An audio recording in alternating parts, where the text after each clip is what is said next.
And for my first round of panelists, please join me here on stage, please.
Good afternoon.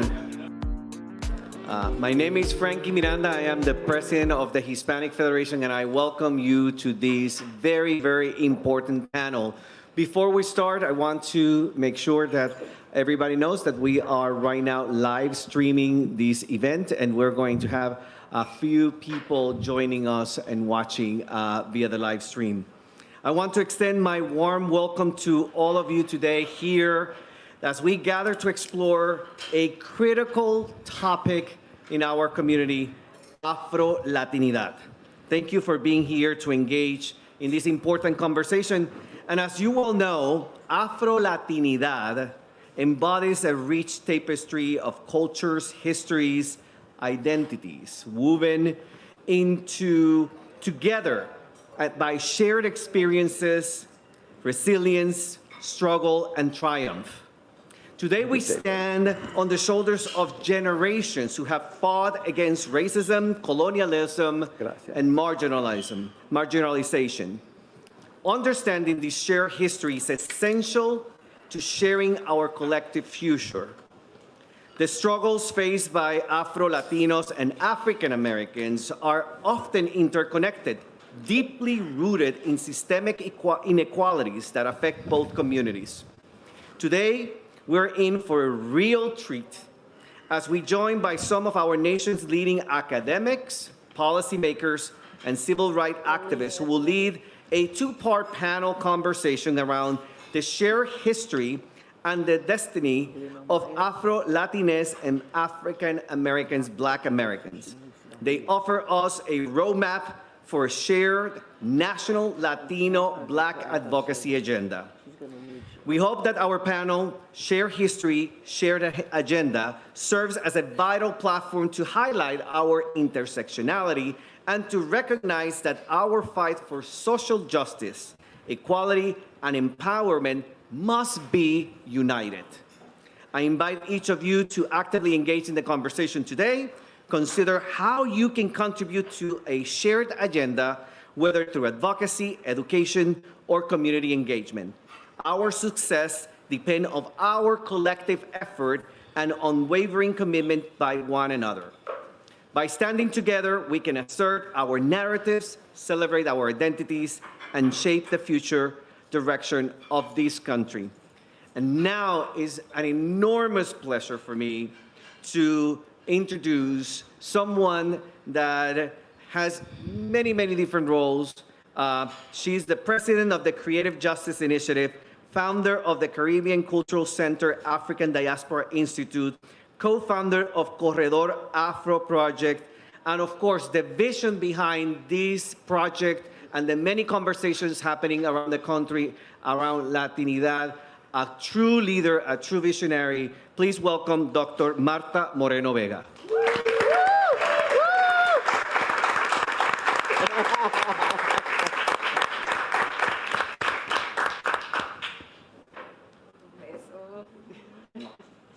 Thank you for being here. This panel is part of a series, as Frank said, that is happening across the country. focused on Afro-Latinos and focused on the fact that as African descendants, we're Black, right? And for many, because of the construct of colonization, we've been framed in a way that we are different from other Africans. We are one. We came from the same place, distributed throughout the world, and now we're together again. So that shared history has been continuous.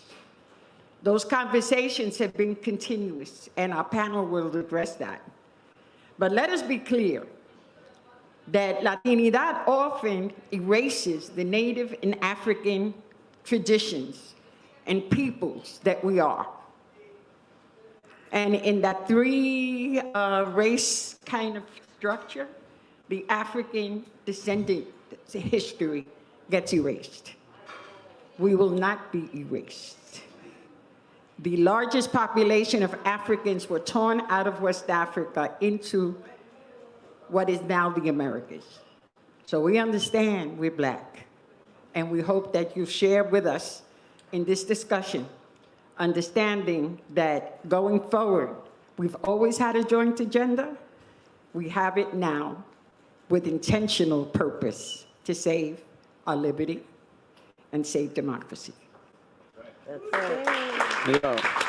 Enrique. She didn't introduce you. Okay, well, I'm going to introduce myself. My name is Isi Strakia-Matei. I am the president of the board of the Creative Justice Initiative. I want to thank Malta Morena Vega. I want to thank Frankie and the Hispanic Federation for partnering with us on this, and all of the partners and many people who have contributed to us being here today. It's a great honor to be here. I want to also thank the panelists who are here, our esteemed panelists, and introduce them. To my left, I have Dr. George Chinea, who is professor and director of the Center of Latino and Latin American Studies at Wayne State University in Detroit. To his left, I have Esmeralda Simmons. She's an attorney and founder and longtime director of the Center for Law and Social Policy at Medgar Evers College at the City University of New York. And then last but not least, we have Dr. Yasmin Irizarry. She is Associate Professor of African American and African Diaspora Studies at the University of Texas at Austin. So please, welcome them all. And I just want to thank you for being a part of this important conversation. And I just kind of wanted to start with an overview and a foundation.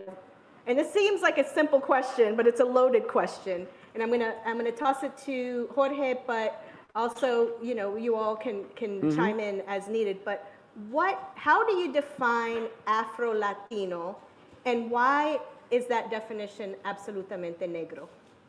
Well, you know, in basic terms, right, we could say that Afro-Latino is really a term used to identify, validate, recognize, legitimate the presence of Africans and Blacks in the culture and the societies of Latin America and in the Hispanic world within the United States, the Hispanic Latino world. When I think about Afro-Latinidad, I think about a couple of different things, but let me preface it by mentioning something that happened in my youth, my growing up. I asked my mother a long time ago, tell me a little bit about her father. And she said that my father, Máximo Serrano, he enjoyed dancing in different communities when he was young and while he was raising her.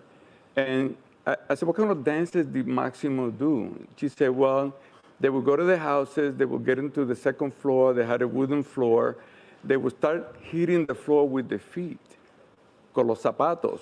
She said it was thunderous, it was loud.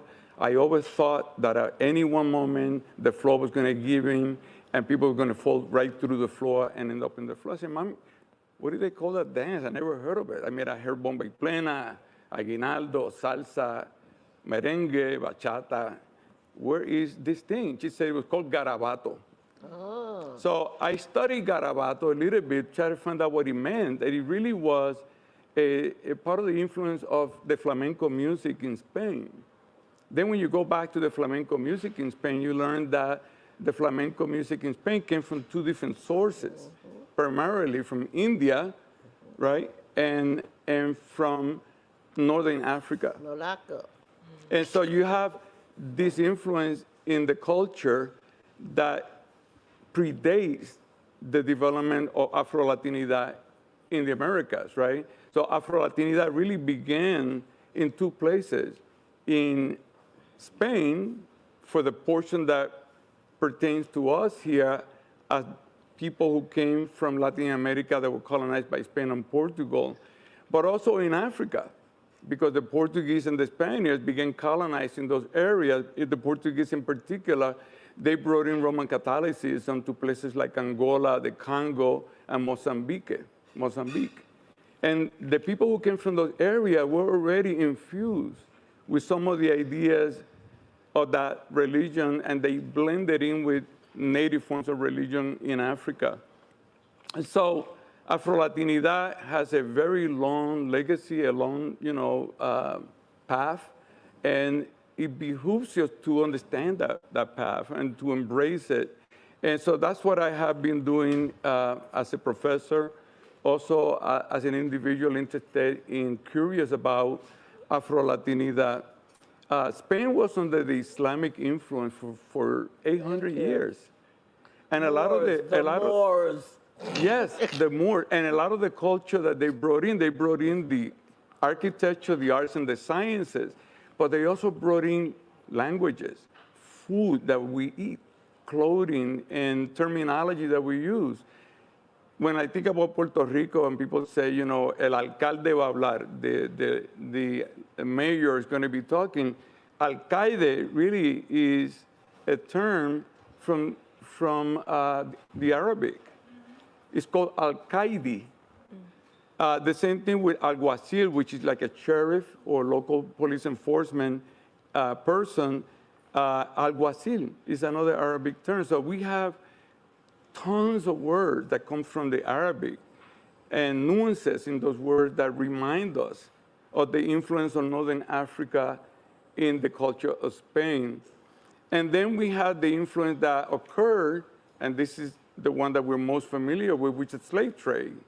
The slave trade brought in 12... Before you go there, please mention the fact that those Arabic, Islamic people were Africans.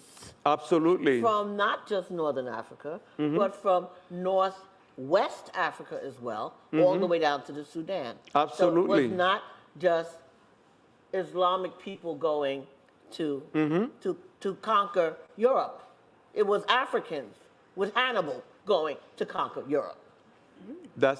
And so you have, thank you for adding that, that's beautiful.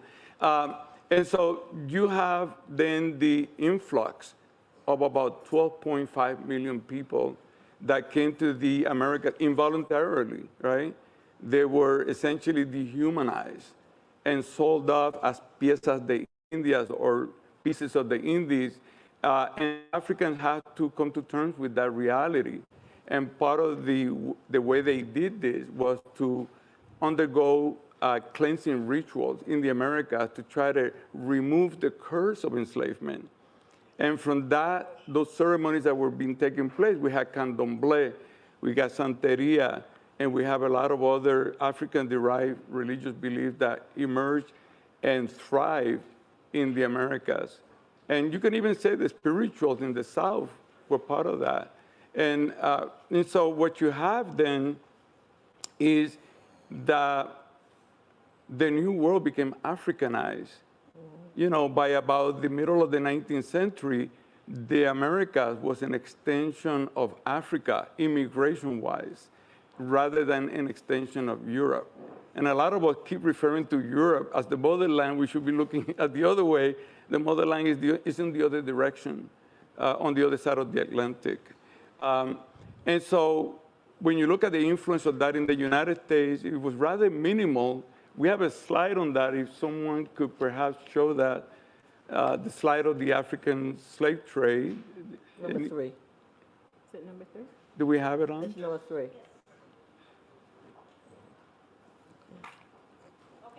Is there? Yes. All right, and you can see there that essentially, by the way, when I say 12.5 million people, those are the people that landed in the Americas. The people that were taken, you had to add a percentage of about 30% to that. So that now we're talking close to 20, 25 million. But those who arrive mostly in South America and the Caribbean.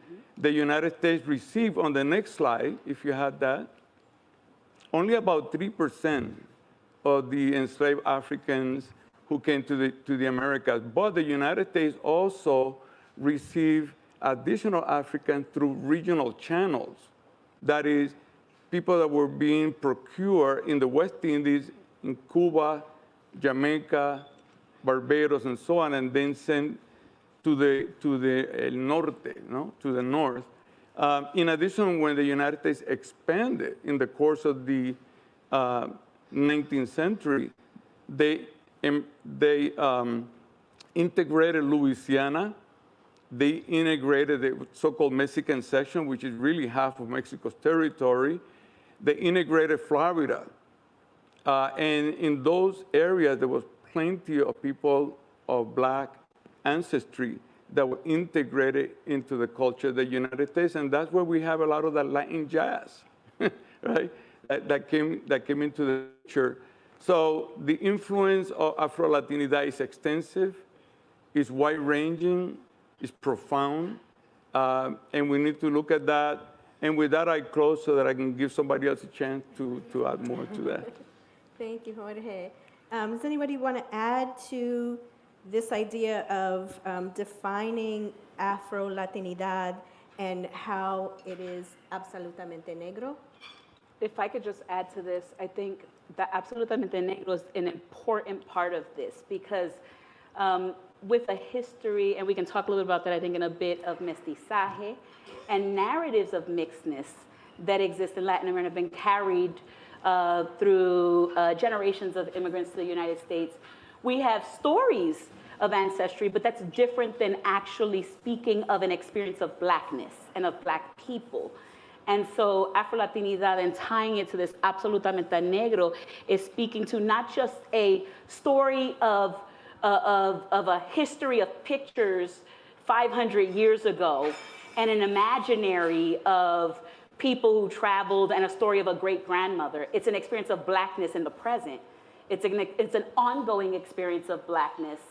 And it's an ongoing experience of Blackness in lived experience, in oppression, in migration, in family, in joy, in all these things. And so that's an important part because we are so, I think, moving so much into a moment of identity that we forget that in that is part of a story, but that is not a whole story. And here, the tying feature is both the history and an ongoing experience and connection that's tied to being absolutamente negra.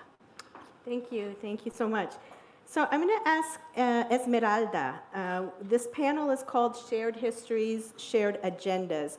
Can you talk a little bit about that shared history and experiences that Yasmin was alluding to and talk a little bit more about those experiences and histories that connect Afro-descendant communities in the U.S. and in the Americas? Well, I'm just pick up from where Jorge left off. Okay. Because he covered very, very much of the original part of it, so I don't need to repeat that. But understand that this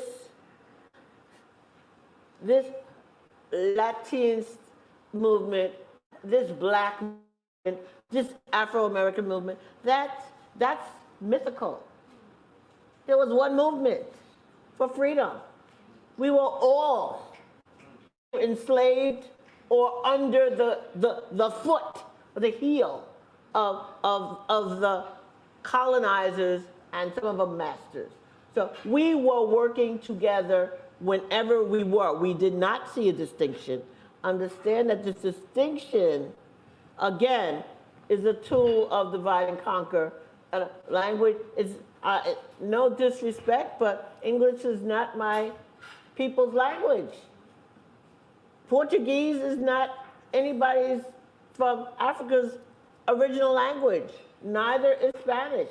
No disrespect, because obviously we have the right to speak whatever languages that ties us together. But let's not pretend that that's how we started out as a people. So all of that is to say is that we were working together. Now, some examples. We don't have to go, we can, but we don't have to go all the way back to pre the United States, the colonies. But let's at least realize that even as far back as the colonial wars, 1812, the War of 1812, and I hope you remember what that's about, because we were fighting with our Latin brothers and sisters, with the British, some with the Spanish, some with the French, to make sure that the United States, which was then a country, a self-declared country, I hope I say that right, self-declared nation. And if you didn't get that, that means that we can once again declare what this nation is. And if you don't understand that this struggle we were raging was because we were the majority population in this country. By 1850, we were the majority people here. Not in control, but it was us. So every time there was a revolt, we were in those revolts together. There were Latins in the Maroons. There were Latins fleeing with Harriet Tubman. There were all of the black people were fleeing together. And if somebody happened to worship Islam, if somebody happened to speak Spanish, or whatever they could remember of it, they were not included. All were welcome to escape. And we helped each other. But I said I was going to mention his name, and I will. Let us not forget that we fast forward to the 1960s, the Civil Rights Movement. I'm not passing over everything that happened. Forgive me for not going into Arturo Schomburg. Remember, these are people that caused us to be who we are. I would not be the student of John Henry Clark were it not for Arturo Schomburg. He studied with him. It passed down to me. But who was marching in the front line of the Civil Rights March? Cesar Chavez. Oh, how surprising. Why is he there? Because it's one movement. And I'm just going to go by my personal history. There's a reason I'm on this panel. And there are some New Yorkers here.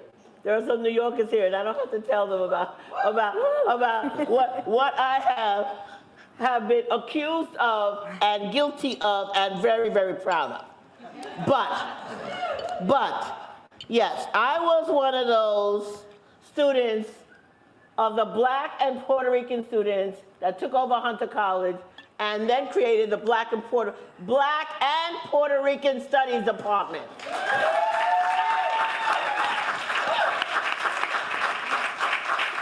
I think it's appropriate that I should mention that my sister was one of the first students in that program. Oh, what's her name? What's her name? Nilda Chinea. Yes? Yeah. No. See, that's when you always got to do good, because you never know who you're running into. I knew Nilda. I was one of the first majors, too. You don't start a department and not majoring. Anyway, a few years later, some pesky Puerto Ricans decided that we need to do more than have the Schomburg Library. We need to have a study center. And I was a student leader sitting on the P&B committee. I don't want to get into all this nonsense. But all you need to know is we were the ones that decided, yes, let's put in for creating a center for Puerto Rican studies. So this lowly student, and all of these big-time faculty members petitioned the school, and the school said no, and then I said, don't worry about it. The students then petitioned school. And after they got beat up from the strike, they were, okay, fine. You want a center? No problem. It just has to raise its own money. That was easy to raise the money because by then there were Puerto Rican legislators, there were Puerto Rican people in Congress, and the money was raised. And I'm not putting aside any other people that have been so generous to the Centro. And Centro is the largest collection of Puerto Rican artifacts, studies, papers, and people are still going to that lowly room in the Hunter College building to study at El Centro. And that's something to be proud of. But that's one thing. Going on.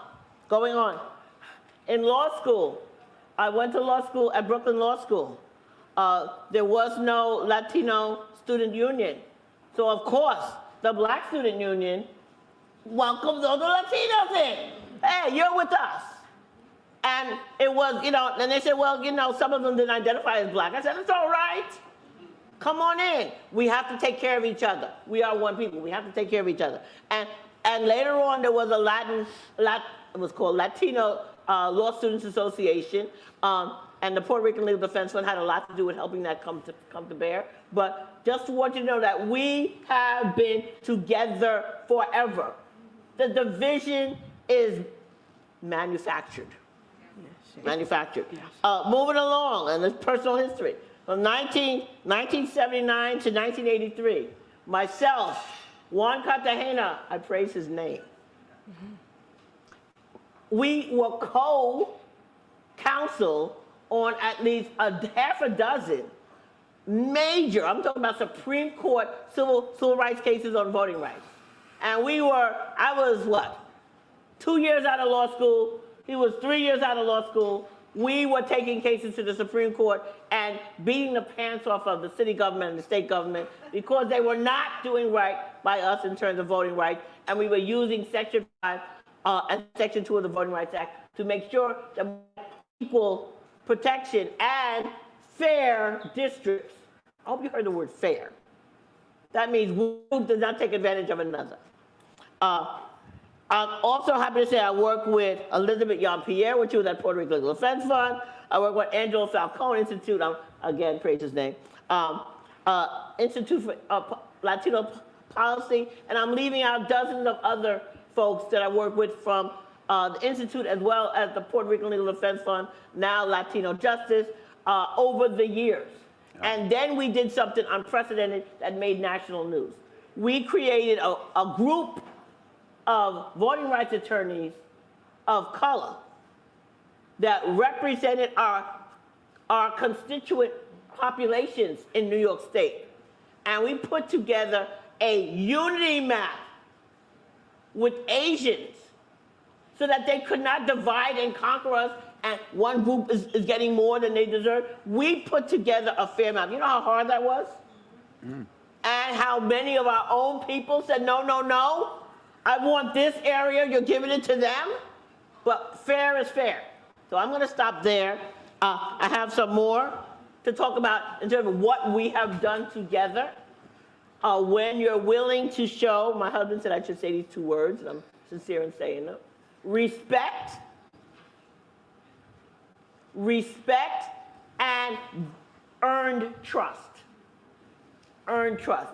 I am proud to sit on the board of the Creative Justice Institute. I'm proud to sit on Elizabeth Jean-Pierre's board in terms of doing climate justice and uprose.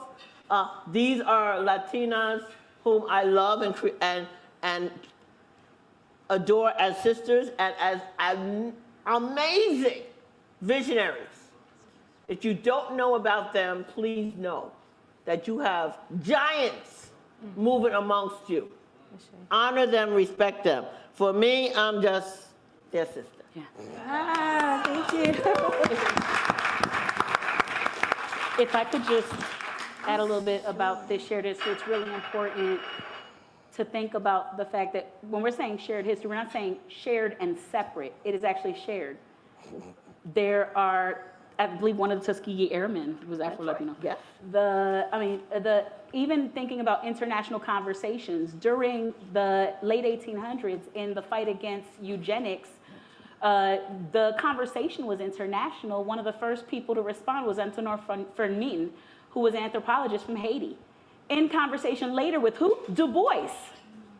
Right? So even Black political thought and its development in the US was not just a national conversation, but an international one that included voices from Latin America and from Black people who were also battling anti-Blackness, battling coloniality, battling white supremacy, and in conversation and collectively working towards those goals. And so it's important to think about, in thinking about this shared history, understanding that that shared history isn't just a separate, but actually a collective one. Having left New Jersey, where a lot of my early understandings of that were in New York, New Jersey, and then having since lived in Ohio and Indiana, Mississippi, now in Texas, where I have people talking about the experiences of Black civil rights in Texas and Afro-Latinos in Texas, what it means to be, I have a postdoctoral fellow who is Afro-Panamanian in San Antonio, Whoa. right? These are different kinds of experiences, and speaking about what it means to think about that history. Also, history of migration. For example, there are communities on the coast in Mexico who celebrate Juneteenth. Why? That's right. Because the railroad wasn't just north, it was also south. And our migration was not just into the US, but also out. There's a community in the Dominican Republic, in the northern part, in Samaná, that was actually a community taken there by their pastor of the AME church that was in Philadelphia, seeking freedom in the 1800s. We have a student in Black Studies at Texas who was helping them, trying to archive their original documents from the 1800s. Because they are descendants of people enslaved in the United States who now have their own accent community and still sing their hymns at their AME church in English. Even though all their children speak Spanish. It was a very interesting New York Times article about this several years ago. So these shared histories, it's an ongoing history, and a shared history that is national, international, in, out, and ongoing even now, and national across the country, California, Texas, Chicago, New York.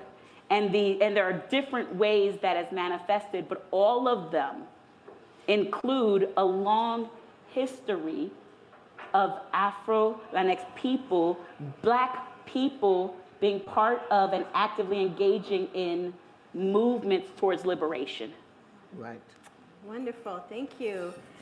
Wow, so I want to follow up on what you were talking about, but I just want to, in the spirit of sharing personal connections, you were talking about Brooklyn Law School, so I just want to say that's my alma mater, and I was a member of both the Black and the Latino Student Union, so thank you, Esmeralda.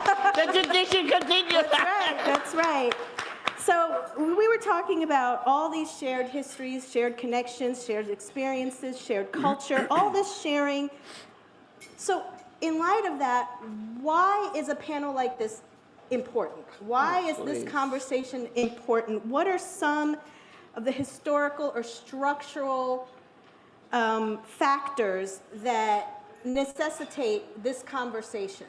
I'm hot to talk about it. Okay, please do. First understand that there is a fictitious thing called the census.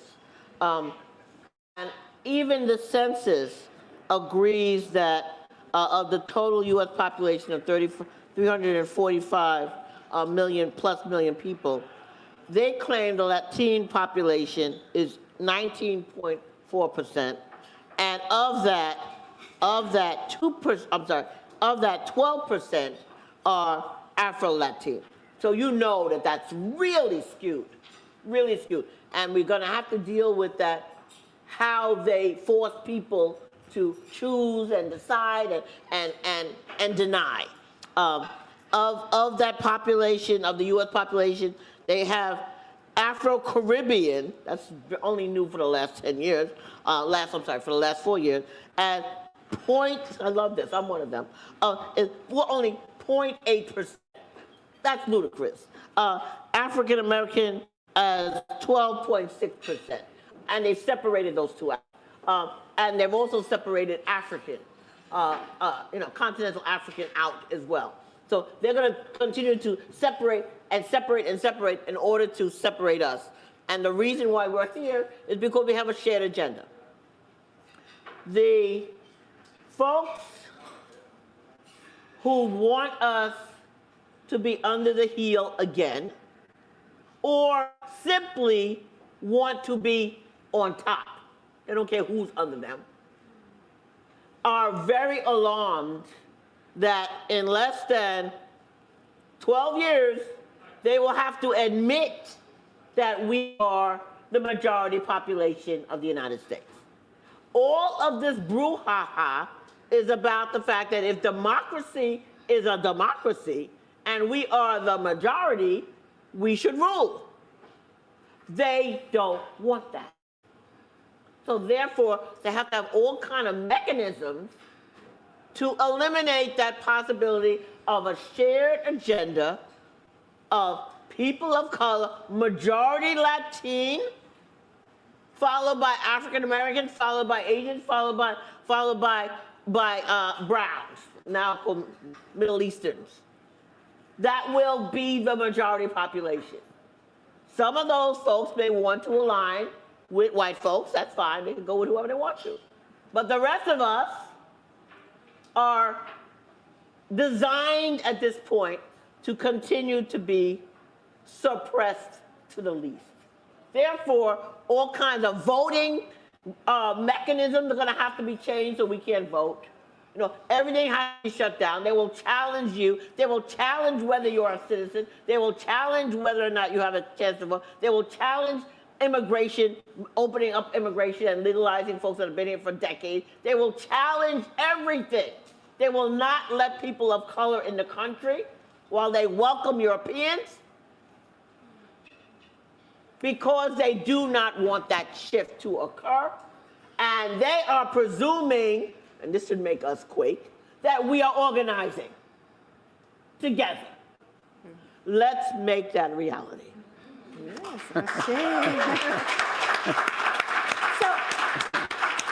I'm very glad that we brought up these numbers, because in preparation for this, I did a little homework, did a little research, tried to get my finger on what these numbers are, and it was not easy. Oh, so, I asked an expert. Yes. No. So the census, the last U.S. Census 2020, counts the people who said both Black and Latino at 3.9 million. The last Pew Research Center report estimates that that number is actually of Latino, of Afro-Latino, Latinx peoples to be 6 million. And every subsequent study that I looked at was a different, wildly different number. And so we have the fortune of having Yasmin on this panel who does so much work in this area. And I was wondering if you might talk a little bit about why it's so difficult to get a handle on the numbers, and also why aggregation, or more importantly, disaggregation of those numbers is important to the conversation. Well, I guess to start, part of the reason it's hard to get to those numbers is because we have created a system that has positioned Latinx, Latino, Latine, Latinidad as a racial category, as a collective that I guess in some ways is perceived as homogenous. I mean, I think about the history of like looking at Univision and telenovelas, and everybody looks the same except nobody looks like me, right, or any of my family, and then juxtaposition that, right? And so when you are trying to measure a group, it's hard to measure them when we say you are two of, because you can't split people in half, right? How are you that and that? They go, how are you that and that? Is it that your mother is this and your father is this? Is it that this is this? Like you can cut somebody. Because the history and the coloniality has also tried to erase Blackness from Latinidad, And in doing that, erase Black people from Latinos. And what that has done is made it so that it's difficult to actually measure that. It's made it difficult to measure it. And what that does is that leads to erasure. Because you are supposed to be one or the other. You can't be both. How can you be Black and Latino? How is that possible? If Latino is who I see in the telenovela, and if Black is not Latino, how can you be both? How can you speak Spanish and be Black? Where'd you learn it? Wow, how'd you learn it so well? Your accent is so good. Which parent? Which school? Right? And so these very notions, and these notions are built in through narratives of Latinidad as tied to Spain, this whitening, this constant push to whiten Latinidad, this constant presentation of Latinidad through whiteness and through the lens of whiteness, anti-Blackness among Latinos. And then that is the underlying ideology that drives all our measurement. You think the people that measure have somehow reckoned with that before they start counting or thinking about how to count and who to count and why and in what ways? And so when we then start counting, how do we count people? Which boxes do they check? And if they check them, where do they get counted? And which category they are part of? And if those categories are supposed to be separate, can they be both? And if they're both, are they now multiracial? Oh, there's the new thing, right? Are they now multiracial? People go, oh, so you're Black and Latino? Okay, so you're multiracial. You're Black and what? I go Black and Black. They're waiting for the non-Black parent because they're assuming the Black parent isn't Latino.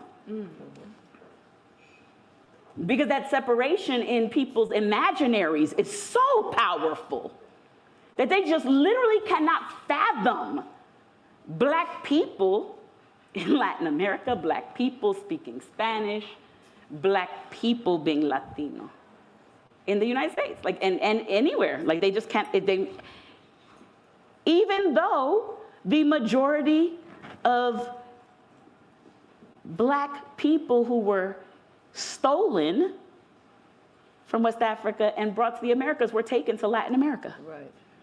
Right? And that's how powerful ideology is. But ideology shapes our measurement.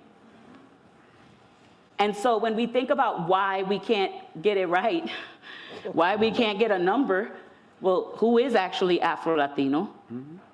What do people think that even means?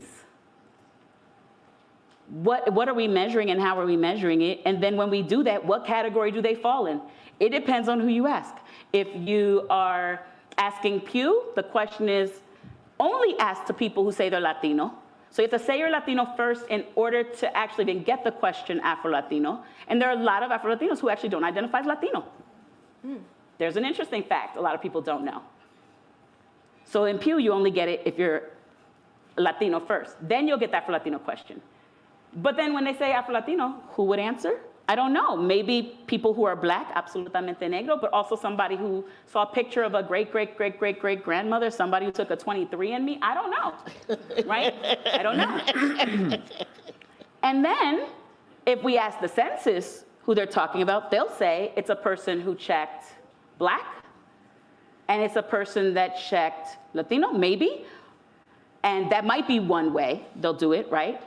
Except that in Latin America, Black is denigrated in many countries in such a way that many people don't check it, not even because they themselves don't see themselves as connected to Africa, but the word itself is denigrated in such a way that even laying claim to that as an identity is a struggle, which is why in first generation, so many first generation Black Latinos opt out of race questions. So my research shows that by third generation, they don't, but in the first generation in the US, they do opt out because of that denigration of literally the term negro, the term Black, right? So who actually is checking Black? And the census won't mark you as Black if you say you are Dominican, but they'll mark you as Black if you say you're Haitian. But it's the same island. Are they waiting to see which side of the river you came from? You know, like, are you from Bocbanic or are you from Bocabanica? Like somehow there's a big difference between the people on each side of that river, right? And so the very nature of measurement becomes an issue, right? And so there's that part of it. And then there's the part of, okay, when we measure, if you can't be both and, or if you are, then when we count you, where do we count you and how do we count you?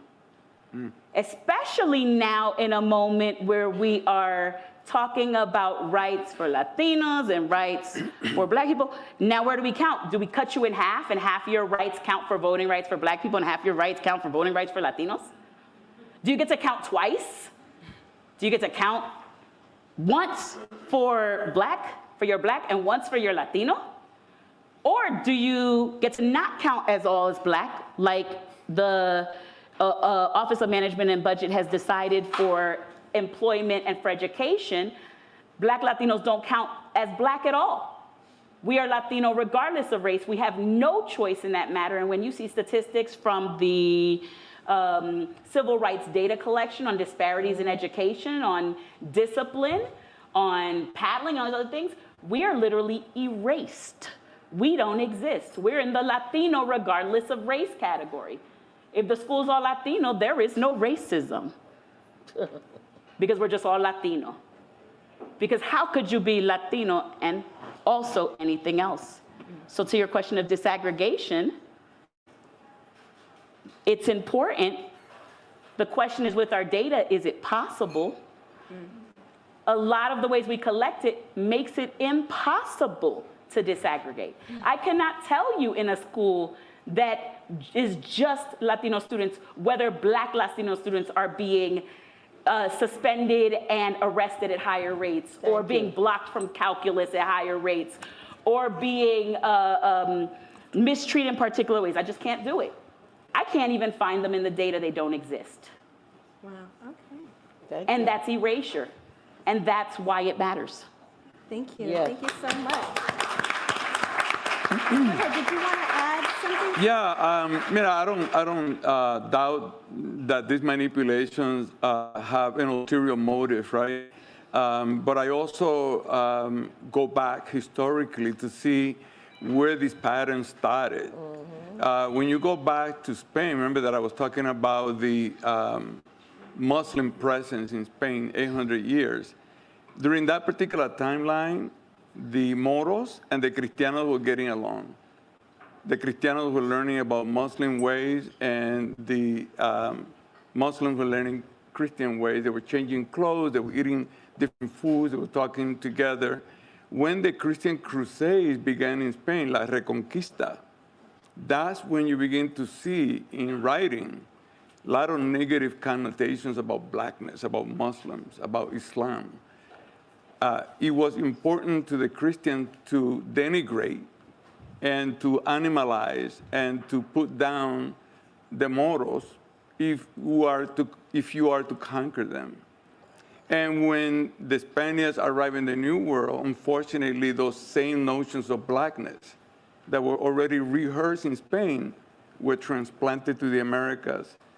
That also connects with counting in some interesting ways.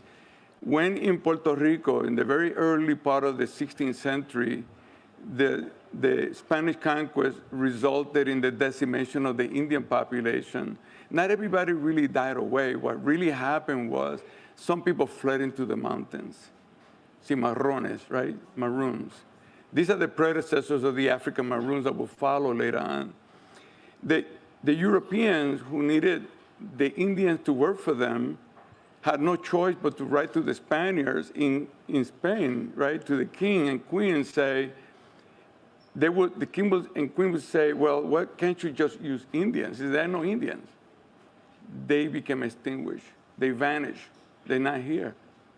They're gone. We need Africans. They were Indians, right? But not the Indians that they wanted, because these Indians were resisting enslavement, and therefore they were not useful to them. So they use another trick. They reclassify Indians as mestizos. Now, there are no Indians, there are mestizos. See, we need to enslave Indians, but they're none. When you keep mestizos into the picture, now you have two labor force. The Indians, now mestizos, that you can enslave because they're not Indians, because Indian enslavement was already outlawed, right? So if you relabel them mestizos, you can enslave them. But you don't have to tell the Spanish that. You could just tell the Spanish that you need Africans. So this manipulation of numbers is something that is it has a very colonial heritage. This is something that we must get rid of, right? If we are to follow through what we're saying here, part of that is to cast out this colonial mentality that continues to inform the way we look at people, the way we count them, and the way we label them. So I think we're coming to a close in our conversation, and thank you for the three of you. But I think I want to leave the audience with some takeaways here. We talked about a shared history. We talked about shared experiences. We talked about the need to disaggregate and not be subsumed into one group or another and be a part of systematic structural erasure. And we talked about some of the challenges, the common challenges, whether someone mentioned the evolving immigration, we talked about, existing in Black bodies. But what I want to kind of just do a quick round robin and go across is to talk about some of the ways that these unique challenges, unique to Afro-Latinos, Latinx populations, how those things can be addressed, reimagined, rethought about to address some of the things that you identified as unique challenges and unique solutions for those issues with regards to Afro-Latinos. From my perspective, as a historian, what really gets me and bothers me is that we sometimes homogenize Latinos in Latin America. We fail to distinguish between different subgroups within that family of people. The conditions of people of African descent in Latin America replicate in many ways what happens here with people of African descent in the United States. By failing to recognize that difference, we might not be putting into place whatever measures are necessary to correct that and create equality or at least equity, or at least remove some of those disadvantages, right? Some of those disabilities. And at the moment, we're not doing that. We have a sizable Black population in Colombia, in Cuba, in Santo Domingo, in Panama, in Puerto Limón, Costa Rica, in places in Mexico from Guerrero to Acapulco. We have them in the northern borderlands. We have them all throughout, even Haiti. Haiti needs to be included in that picture, and the reason why is because Spanish America would not have been free without the Haitian support, right? It was Haiti who said, here's the money, and he has some soldiers, Simon Bolivar, right? And when you get there and you do your job, I want you to free the slaves. And if you can't do that, don't come back for more money. We're not going to give it to you. And it took 20, 30, 40 years for each liberated territory to actually liberate the slaves. That's a shame. And so we need to look at those inequalities that are already embedded in Latin America when we think about immigration reform and look for ways to include the element of race and racial politics into that equation. Thank you. Thank you. Esmeralda. As I said before, the real issue before us how we can go forward together with a shared agenda. Not an agenda that's been thrust upon us, but an agenda that we identify. Our priorities, our shared priorities. The one that obviously pops up to mind is immigration. But I want you to know that we have just as much issues in healthcare, in education, in taking care of our elders. I'm ashamed to be in this country with the way they treat elderly people. The fact that they have to stand on food lines and we call ourselves people of color, Africans. We call ourselves black, and our people are standing on food line. So there are many, many issues that we need to take up together, but we also have to understand that it is a broader issue about how we will be governed. How we will be governed. And that issue can only be done in coalition. If you don't remember anything else today, go out of here with the word trust, respect, and coalition. The only way forward is together. Thank you so much. And I'm going to leave the last 30 seconds for Yasmin. Okay. So Hans Salawan recently had a report that covered one of the responses from, I believe it's Louisiana, to the jurisdiction, the case that they had. And one of the responses they sent to the Supreme Court was to reclassify who counted as black, to limit it to just people who were black alone or black and white. That would exclude black indigenous folks, black Latinos, and then with the new categorization, black North Africans, black MENA, black Melanesians. The question of Afro-Latinidad and black Latinos and measurement and who counts is a question that is important for voting rights, for black rights, and for black collective power. And we need to have conversations about how that is being used and how that may be used as a way to challenge and to further, take away voting rights in places where we're already struggling, given what's happened with the Voting Rights Act. So that's one thing. The last thing I would just say is also understand that even among black Latinos, there is immense diversity. And so it's important to understand there is important immigration and generational diversity, ethnic diversity, language diversity, and identity diversity, right?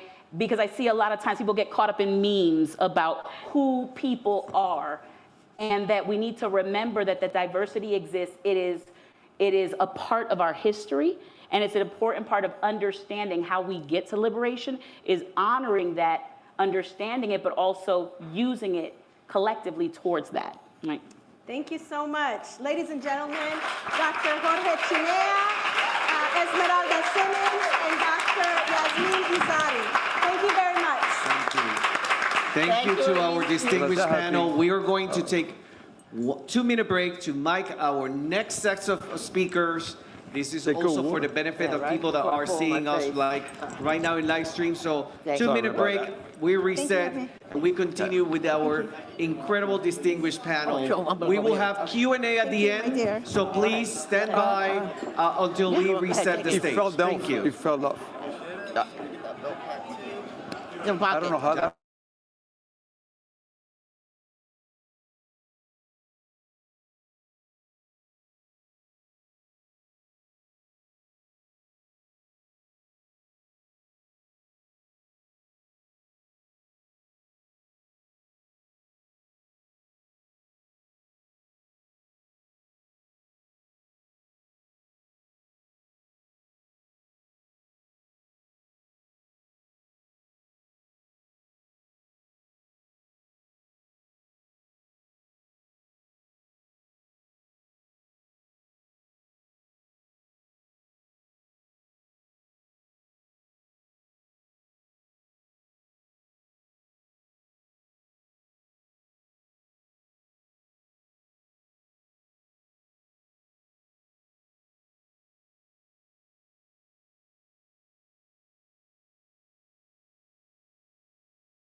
I love the energy in the room. Yeah, let's have it. So let's come back together to center our conversation right now. Hi, Amanda Renteria. I can feel the power when it walks into the room. I love it. That conversation really set us up nicely. So thank you to all the panelists who shared their stories.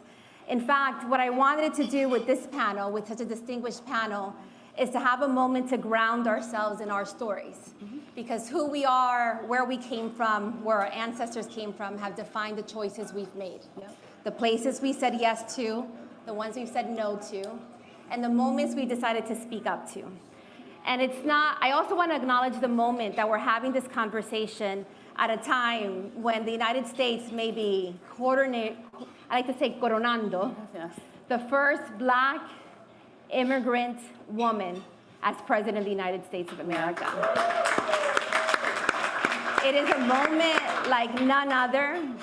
And I wanted to stand here because we can't just look over it, that we're having this conversation in 2024, when the last couple of elections we've asked, where are Latinos at? How are they voting? What are they doing? Now we look to a new America, a new multiracial democracy, a new way of governing, and the leaders that are sitting to my right have been shaping that for decades.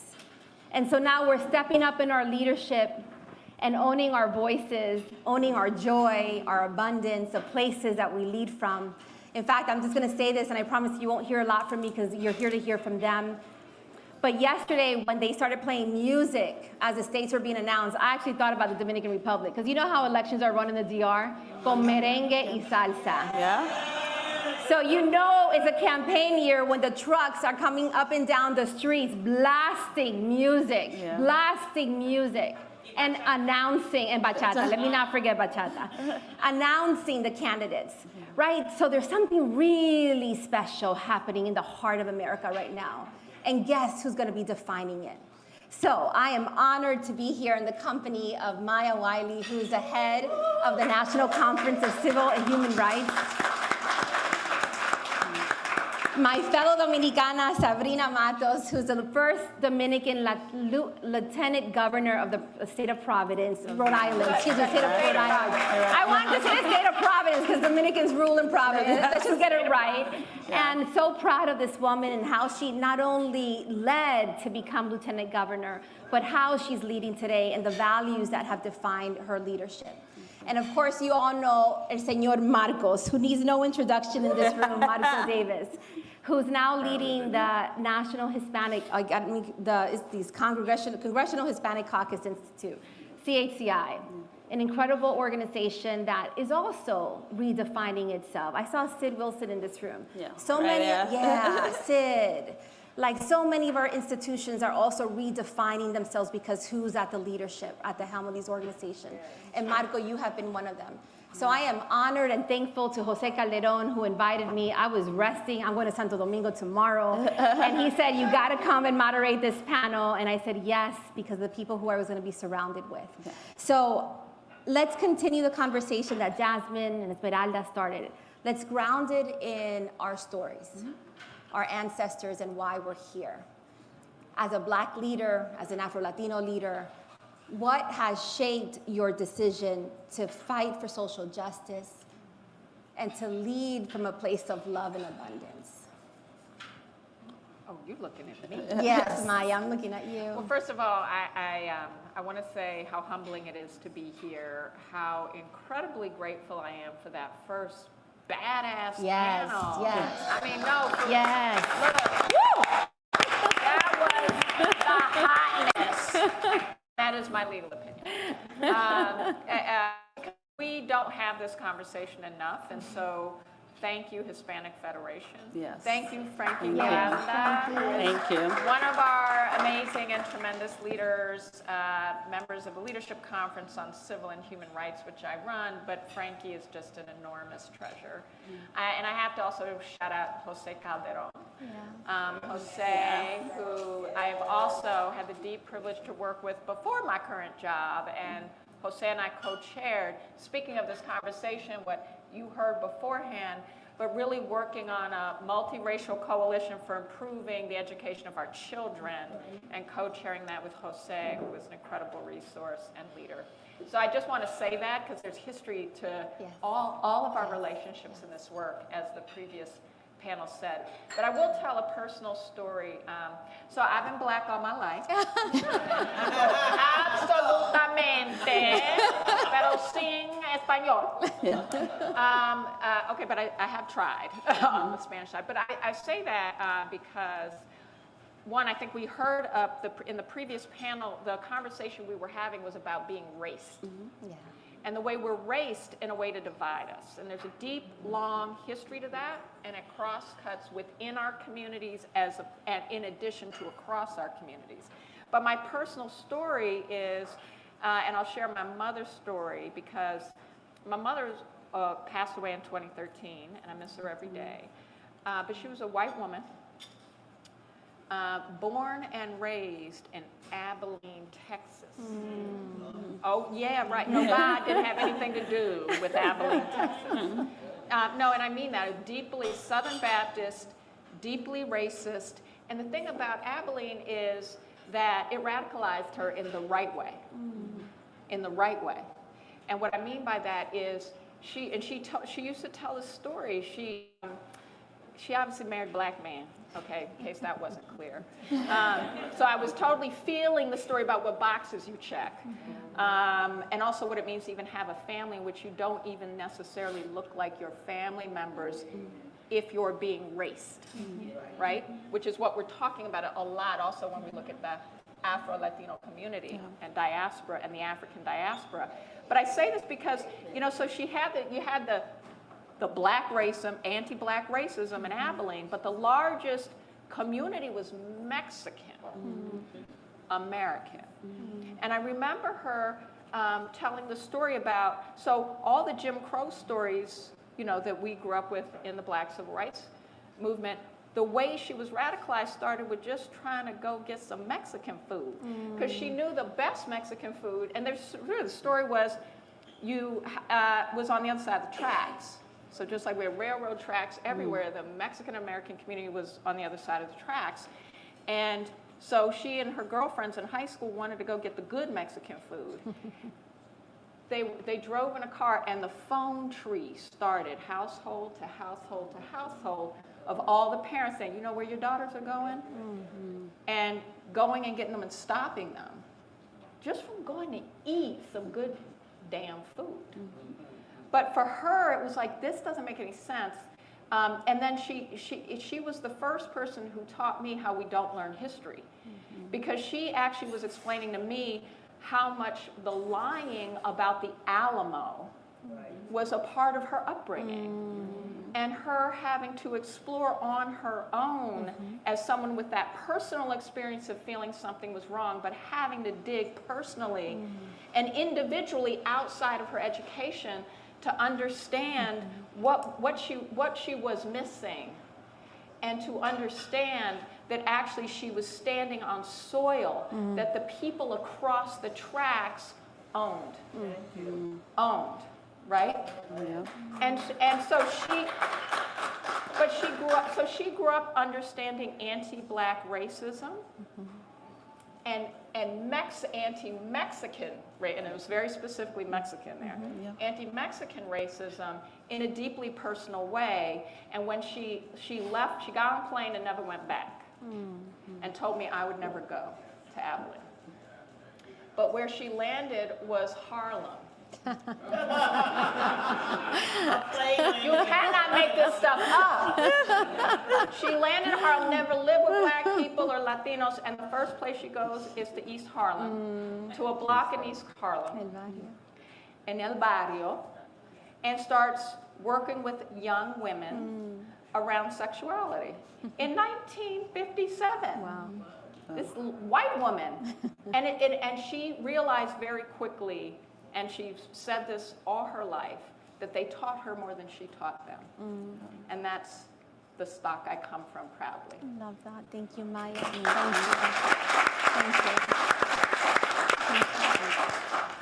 Thank you. So I have to share with everyone that I was born and raised in the Dominican Republic. Woo-hoo. So, because that tells you a lot about my experience as a Black woman, an Afro-Latina, and more of what you're gonna hear after. I came to the United States as an adult. I was 20 years old when I came and needed to learn the language. As Congressman Espaillat always says, the mothership is Washington Heights. That's where I arrived. Stayed there for 3 months and then moved to Rhode Island, worked in the factories, the jewelry factories, and then my parents' education was important for them. Went to school into Rhode Island College after learning the language. And I wanted for you to understand that I grew up in Dominican Republic. Then I get to the United States, and I'm faced with this discovering that I have to go through this process of myself, going to college, and learning from other communities that I was meeting here in the United States as an adult, which is different experience learning as an adult. And then finding myself lost about where do I belong, because I feel like I'm being pushed from one side to the next, and I have to pick. And while I was going to college, on my identity as Afro-Latina based on what I was learning. And just, you wanted to know also what motivated us to get involved, and something that I don't want to forget is, when I was in the 7th or 8th grade in the Dominican Republic, I read a poem by Sor Juana Inés de la Cruz, Hombres Necios. And I don't know why that just opened my mind and helped me understand, like, all this that I've been feeling is okay. Like I'm not wrong. There's other people that feel this. So what has motivated me the most is to get women in leadership position, to fight society labels in stigma that they have for women, and especially within the Black and brown community and the Latino community. And I'm bringing this back to my experience here in the United States. I ran for city council in Providence, was elected in 2010, eventually became the council president of the Providence City Council. And I know for time I'm gonna be brief. My husband always says that I make it sound so easy to be Sabina Matos, but for timing.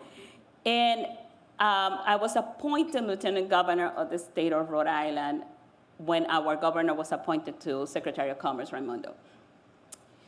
I was very intentional about how I wanted the press release to go out. I knew that a lot of people in my Latino community were gonna feel very proud because I was gonna be, or I was appointed the first person of color and the second woman lieutenant governor on the state of Rhode Island. And I knew Latinos were gonna be very proud.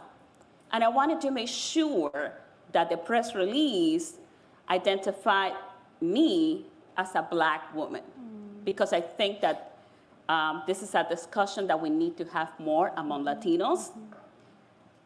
There was a pushback with the communication team, and they said, well, but you're really not a Black woman, right?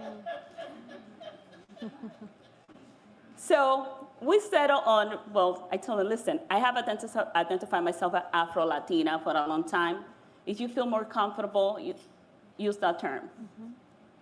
And I was expecting that my Latino community, my Dominicans was gonna go say, wait, what's going on? Because I wanted to have that conversation, right? I wanted to have the conversation. Instead, I got pushed back actually from some Black women in Rhode Island that felt that I was just identifying myself as Afro-Latina and Black just because it was in fashion, right? And I'm saying this for you to understand the struggle that we go through as Afro-Latinos in leadership position, because it feels that we always have to be picking one side or the other. And I heard this from the Latino community. It's like, you are identifying yourself as Black, like you belong to us, you know? And then I get this pushback from the Black community. And I wish that we all could understand that we have more power if we work together and we are working in collaboration. So I'm gonna stop here.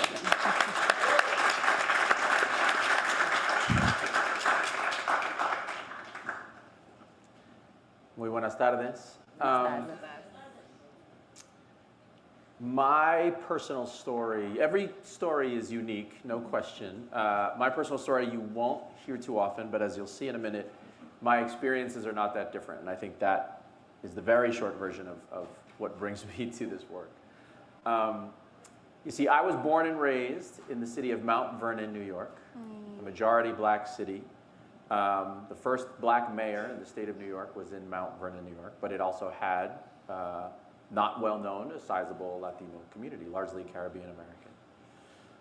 I am the son of a mother from Guadalajara, Jalisco, Mexico. I'm the son of immigrants. I am the son of a father from Hope Bay, Jamaica.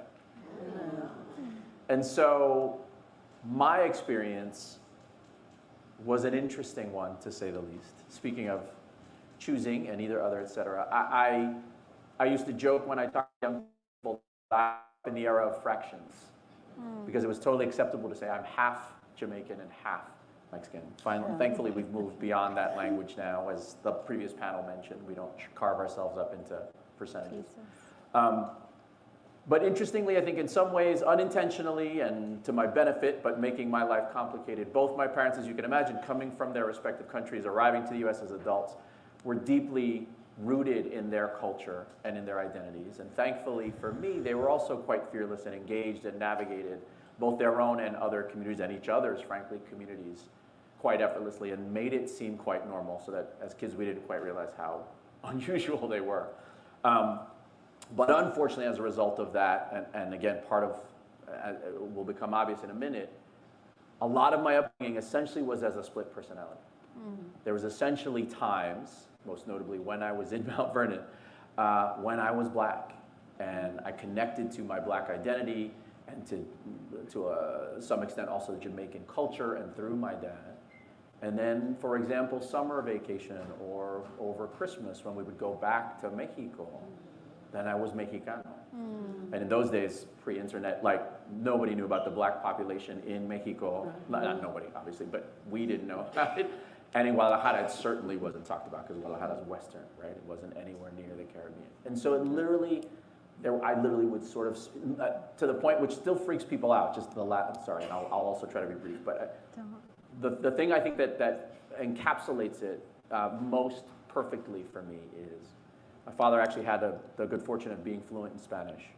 And so he named me Marco Antonio. He chose the boy, my mom chose it. But he actually named me, being Jamaican, which used to be a British colony, I am named for Mark Antony from the Julius Caesar play by Shakespeare. And therefore, my entire family, my two older sisters and I, who are fully bilingual, when we are speaking Spanish, when any of my family members speak Spanish, they say Marco. But when any of us are speaking English with me, they call me Mark. And that's something that to this day in 2024 confuses people. To this day, people are like, but which do you prefer? I'm like, well, which language are you speaking? Like, I can't tell you how fun it is to have people say it in the English pronunciation, Marco, which is immediately followed by Polo. Thank you very much. That took longer than I thought.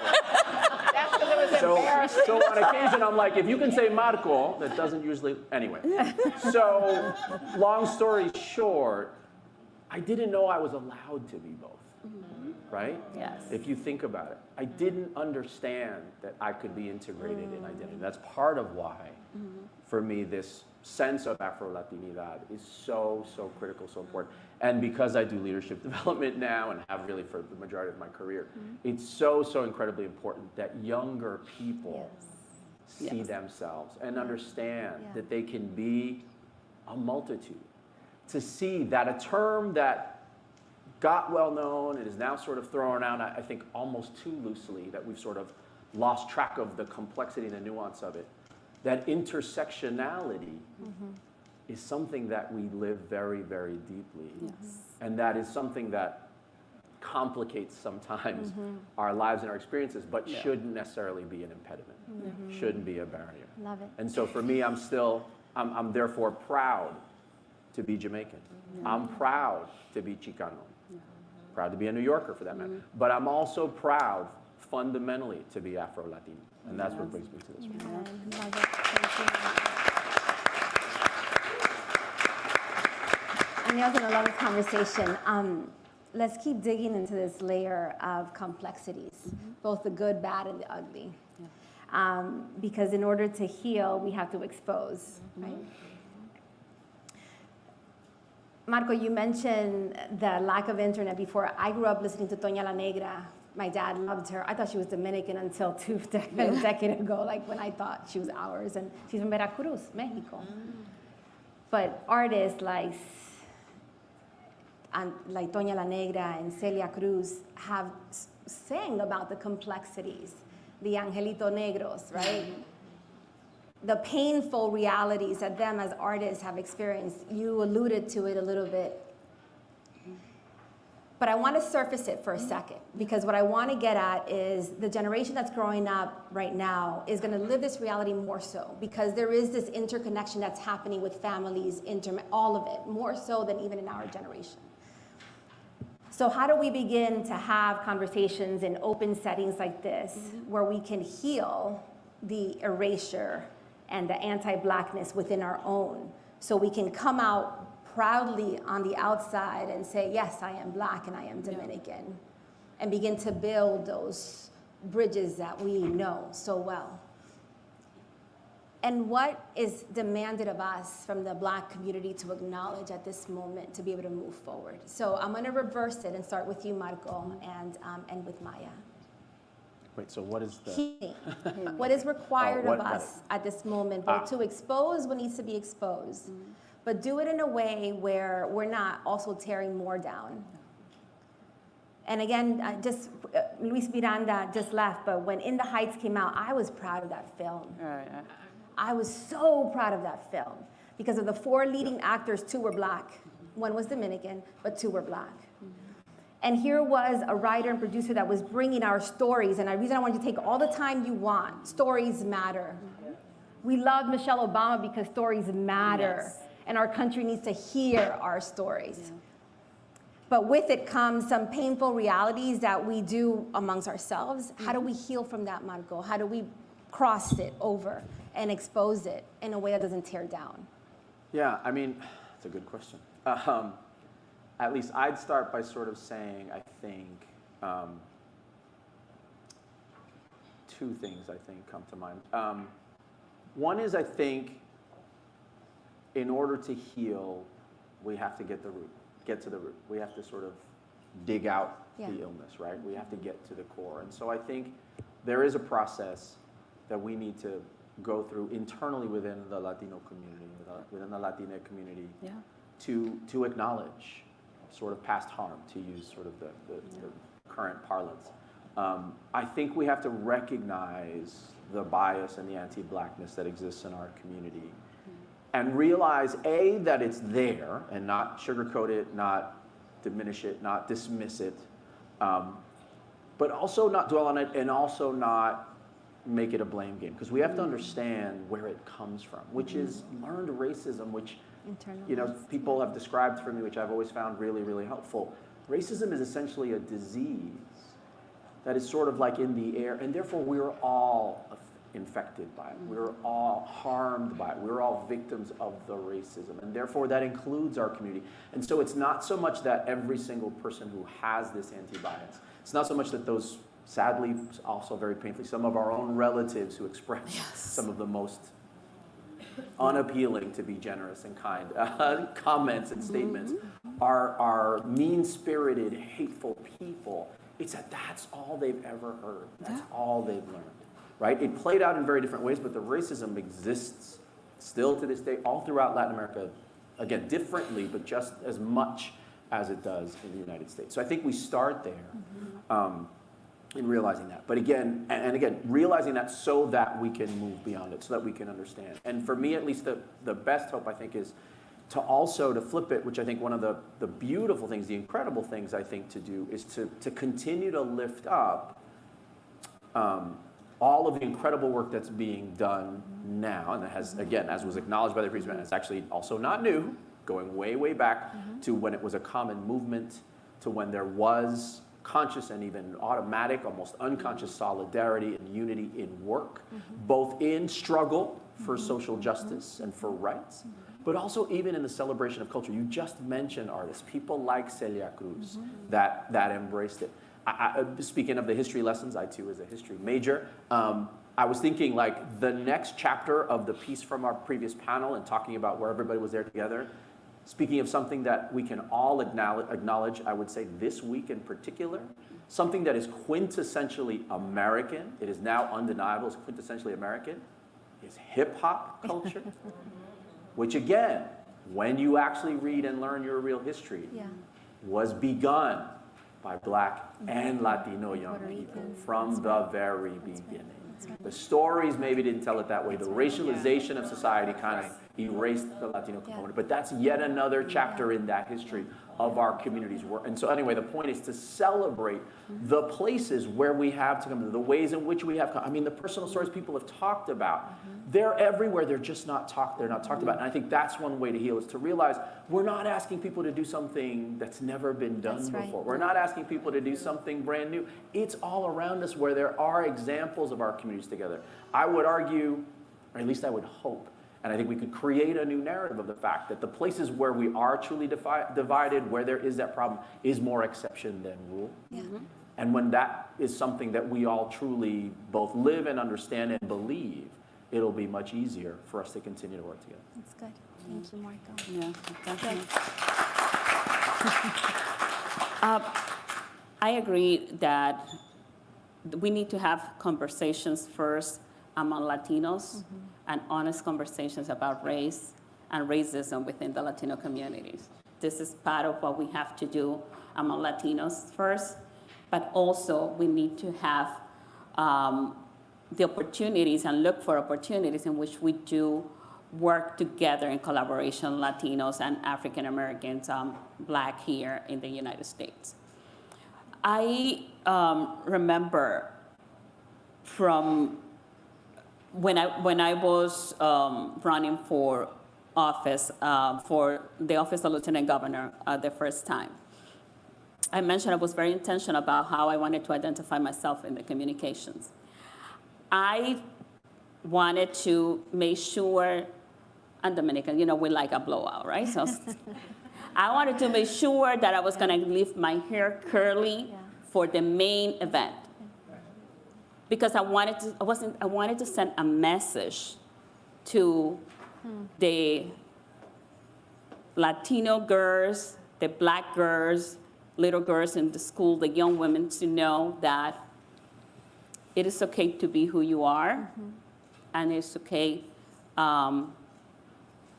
You don't need to necessarily have your hair done with the rolos and all that. Like I'm who I am the way that I am.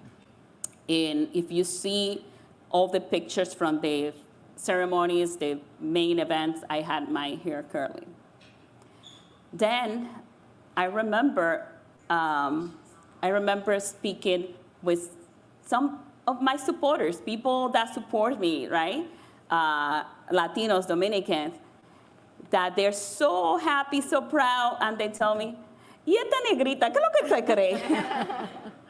So, and that talks a lot about our, the racism that we have so much within our culture that we need to educate ourselves and educate our community. That, because the way how they say it is that because I'm Black, I should not have accomplished what I have accomplished, you know? And we need to have these conversations among the Latino communities, because this is the reality that we are facing. And this is what is hurting our children, our young women, when we hear those comments. And we need to have honest conversation among the Latinos about race, and also we need to work with the Black community in how we accomplish things together, because we're stronger when we work together. Just really quick, I'm gonna say something also about the hair. When I was running for lieutenant governor, and this is a lesson just because we make mistakes, and I just I want to be honest and admit this. I had some white consultants, right, that told me that I go back between my curly hair and my straight hair. It's gonna confuse people. And that because of marketing, I needed to pick one and just go with one. Yeah. So I went back to my straight hair because I thought it was gonna be easier, right? But then I didn't feel like I was being honest with myself, because I really love that I can do both. Yes. Yeah? And I should be accepted the way I am. That's right. And my next campaign is going to have both, so people get used to having the curly hair and the straight hair, and they can recognize me both ways. I love that. I love that. I love that. I love that. I learned my lesson. I love that. Maya. Well, I first know. of all, that's hard to follow, all of that. So thank you both. Look, I'm going to make it real plain. I'm very, very, very, very lucky, because I sit in a seat to support over 250 national organizations on civil and human rights. And Frankie, you know, Hispanic Federation is one of them. Unidos is one of them. LULAC is one of them. But so too are the legacy Black civil rights organizations of the civil rights movement. So too are the Asian American, Pacific, and Hawaiian communities of this nation. So too are people with disabilities who, by the way, don't come in a single package. That's right. In fact, not all disabilities are visible. That's right. And so, I mean, I could go on and on, right? And every single one of those organizations have all these different experiences and all these different, but here is where I get real practical. All the stories we just heard are so important, and I would say very clearly, the conversations we have to have within communities are real. I mean, even if we take out the Afro-Latino, which I don't think we can, by the way, we'd be talking about the descendants of North American slaves versus the descendants of slaves who came from Black Caribbean countries, right? I mean, we got these tensions all over the dang place. But there is a root cause that is a shared one. And it is not a disease. It's some concrete that got poured, laid in the foundation of the country. And it's the original sins of slavery, of genocide against indigenous populations, of the racism in our immigration laws, which, remember, until the civil rights movement in the 1960s actually had provisions that said you had to be Caucasian to be able to come in and get legal status. I mean, all these things are foundational. And even if and I'm going to bring it forward to today, so, because I love what you actually said about the importance of us, here's how we're going to do it. We're going to get and do the work together. Yes. We're going to do the work together. Because it was, remember what, he's still my president, y'all. President Barack Obama said last night, right? He said, we are no longer having building relationships with one another. And so as a result, we have politicians and algorithms coming between us. By the way, those algorithms and politicians who are coming between us are coming between trying to tell Latinos and all the diversity within all of that that we should have a problem with one another. Yes.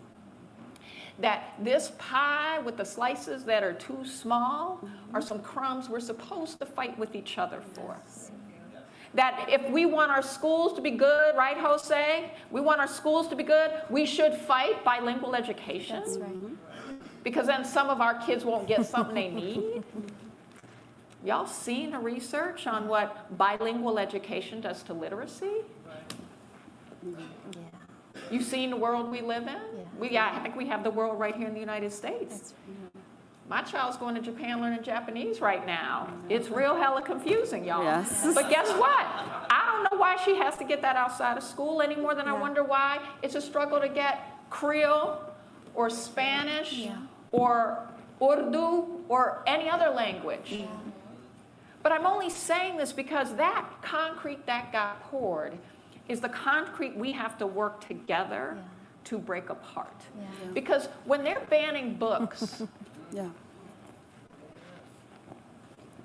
they're banning all of our histories. That's right. Can I just tell you they have banned a child's biography of Roberto Clemente? Oh my God. I mean, okay, y'all. When and where does that threaten somebody? But if we let them, the conversation we have to have is what do we need to understand about that history that they don't want us to learn, just like they don't want us to read The Color Purple.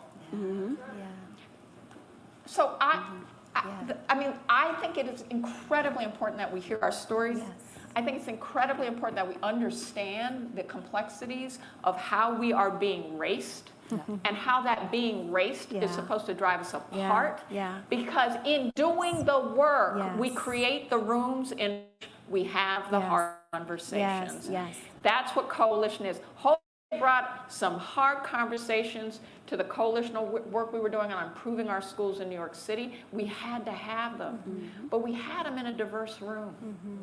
We have to have them where we're all able to come and bring our experiences and stories, but to do it as solving our shared problems. That's right. Because the one thing that my white mother taught me was if we are not focused on the solutions together and understanding what makes it work for all of us, and it might not work the same way for all of us. It has nothing to do with whether we can work on it together. Not a damn thing. So I just want to say that I am so here for it. And just as we heard Michelle Obama say last night, don't nobody have a monopoly on who's an American, what an American is. That's right. That's right. And it is not a passport. That's right. It is not a hue. It is not a language. It's just a people. I love it. Love it. So good. So good. So let's move from hard to heart conversations, because your experience, Honorable Matos, I want to bring it back out into this conversation, because we have not seen the America we all long for yet.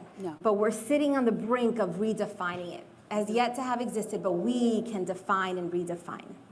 Your story on your communications team and your hair is real. And when Michelle Obama stepped into that stage with her braids, I love it. that in and of itself was a statement to America. Totally.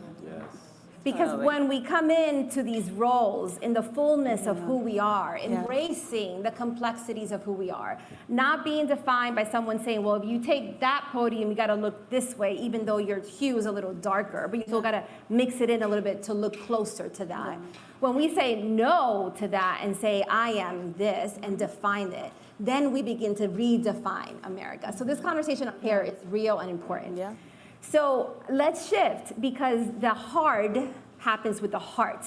And if we are going to be in that room, then we need to talk about the hair, the culture, the art, all of it. When we start talking about policy, let's draw it together, because the shared problems have shared solutions who come from a shared experience that center from a shared history, right? So let's talk about the shared future that we want.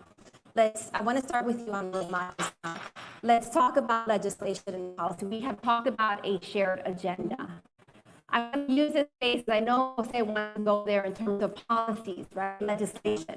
What does a shared agenda look like? Thank you. I wanted to add a little bit to the Maya May, because I remember when you were speaking, just last year, I got my communication director got an email from one of the most respected media in Rhode Island, this older white woman reporter. She wanted to know why I identify myself as Afro-Latina. And the question was, which one of my parents was of African descent? I never felt more insulted, liberated, than having to explain my identity to this reporter that wants to make an issue of it, because they want to divide us. They want to keep us divided. So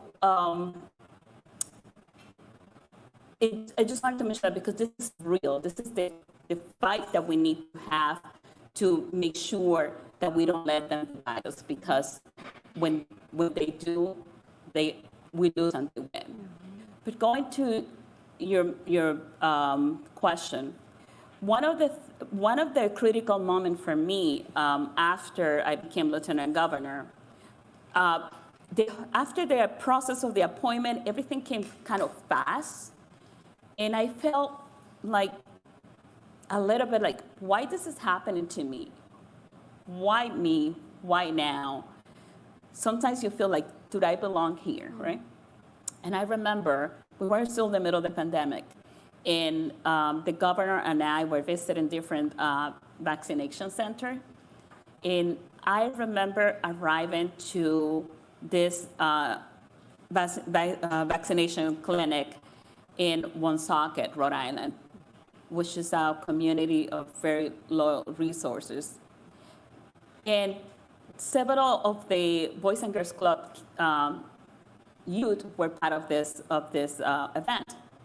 When I was walking, these young, mostly women of color, young women of color, got up and got so excited and started clapping. And I was looking around to see who they were clapping for. But that moment helped me understand that if I was questioning why me, why now, like what was happening or what had been happening is not about me, but it's about them.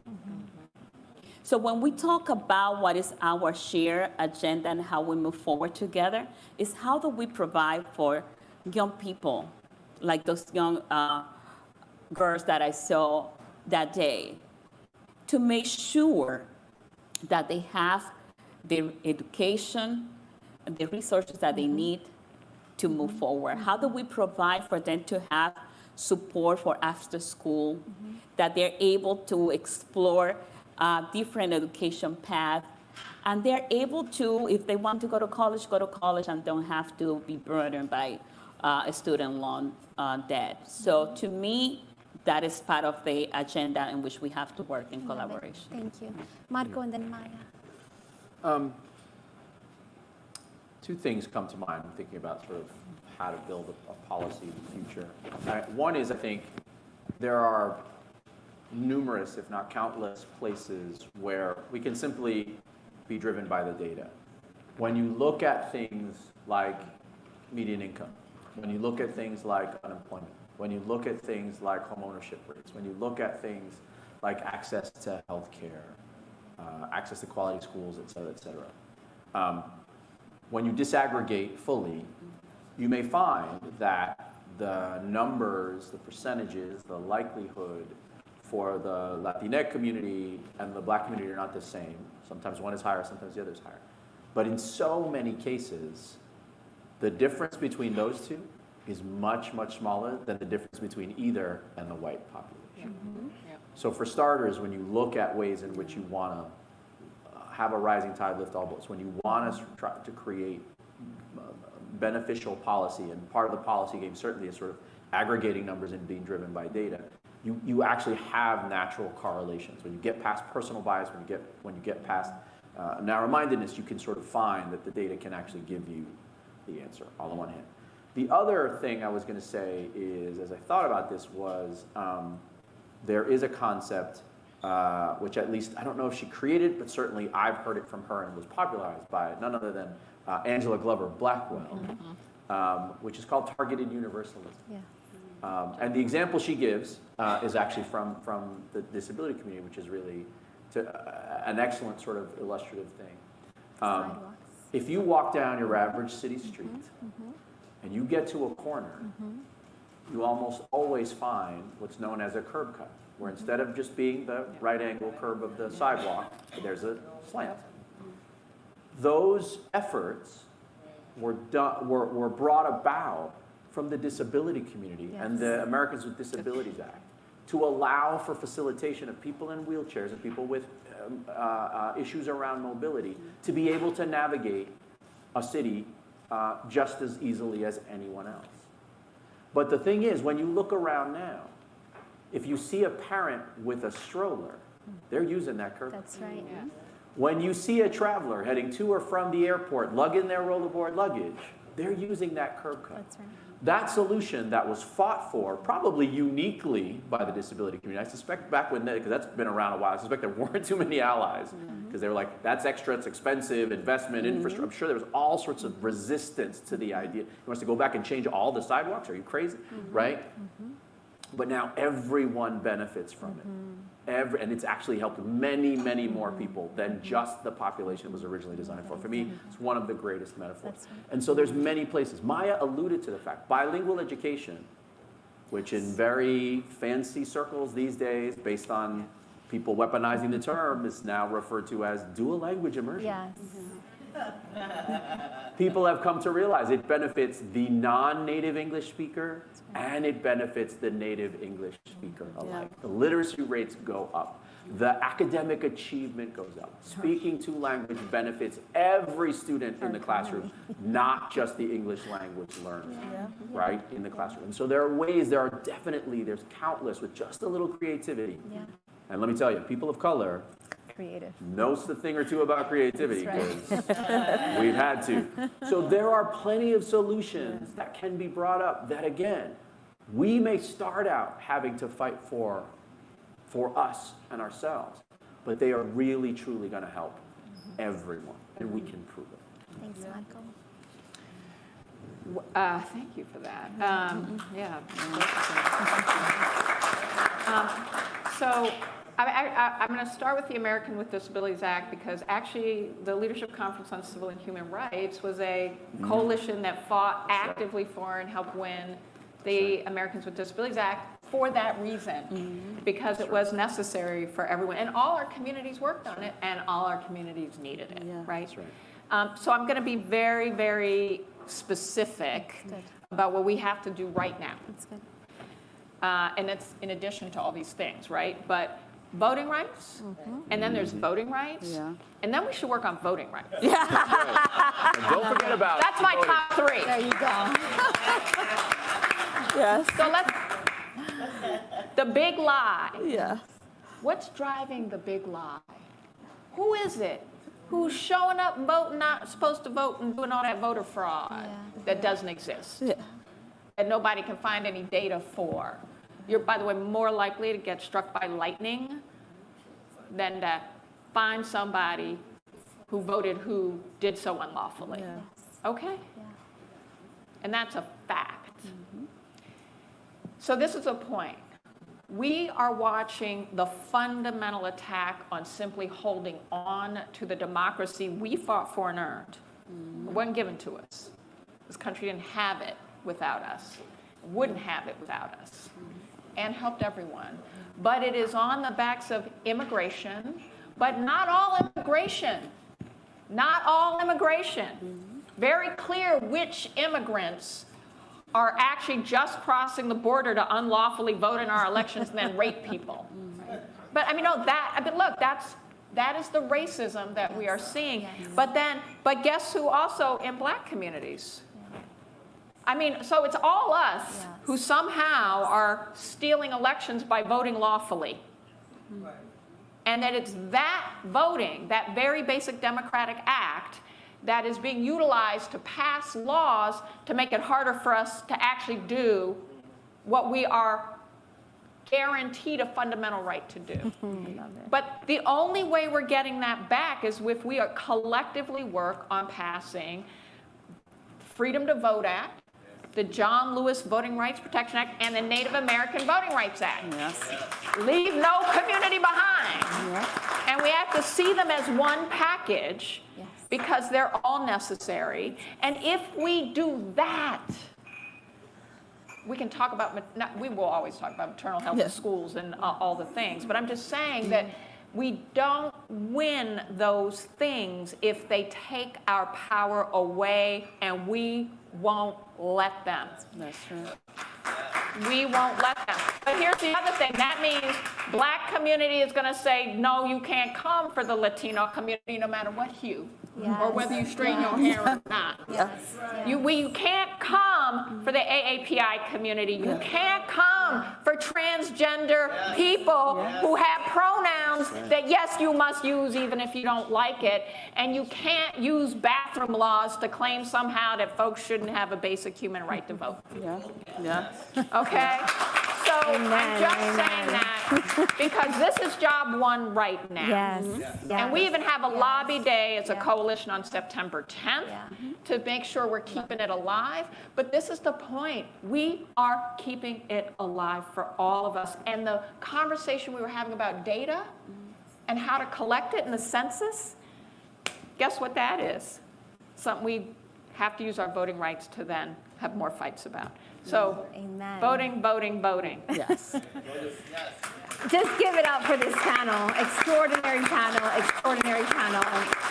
We could have sat here, Jose, for another hour and a half because we didn't even talk about black jobs, Hispanic jobs, all that which we are creating, by the way. Because who creates more jobs in small business leaders, and guess who's starting businesses in America? Yeah. So I want to acknowledge the fact that Congressman Maxwell Alejandro Frost is here. He's going to join our panel. I want to invite him up to the stage to say some remarks.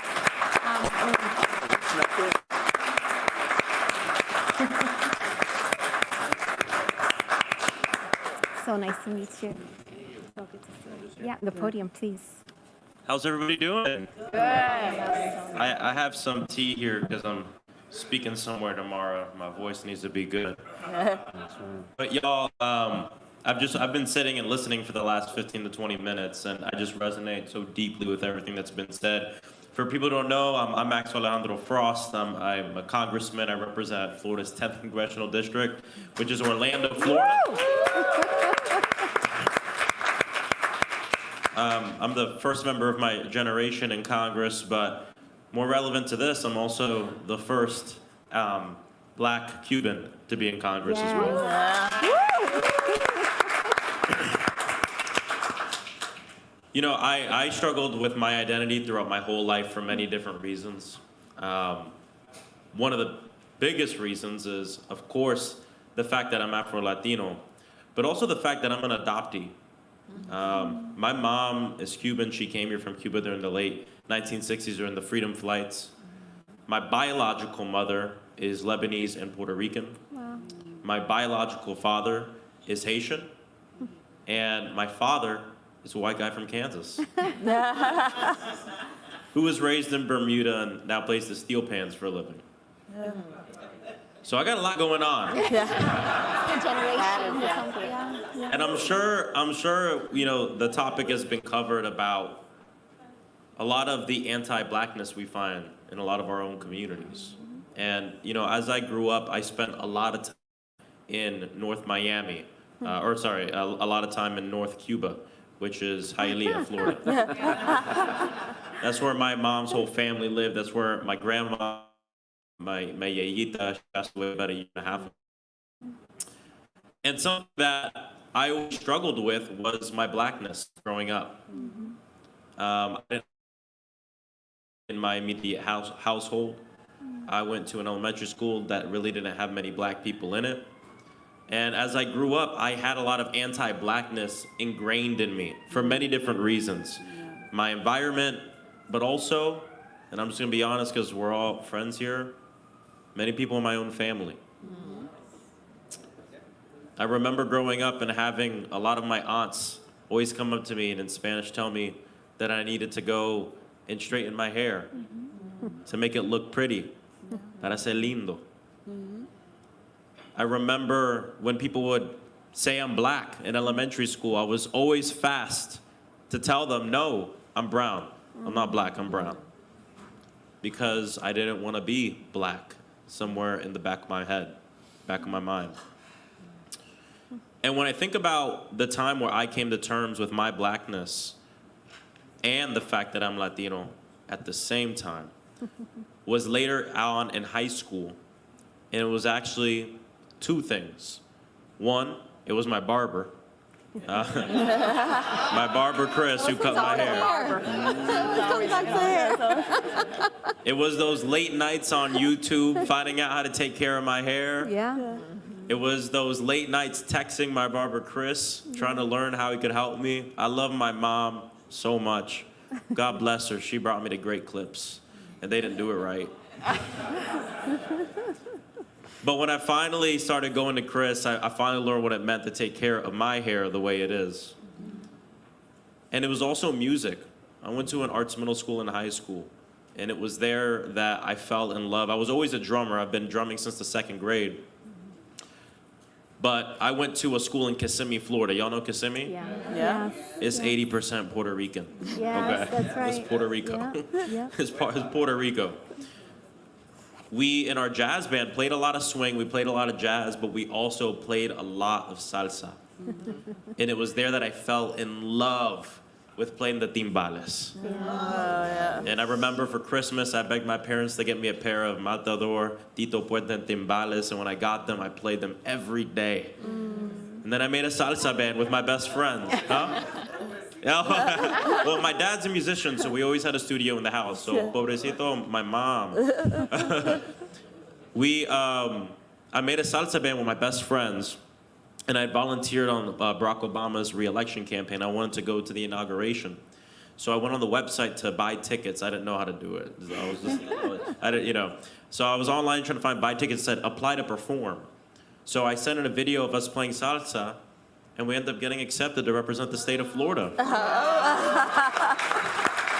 And we were the first salsa band in the history of this country to perform in a presidential inaugural parade. A bunch of 15 and 16-year-olds from Kissimmee.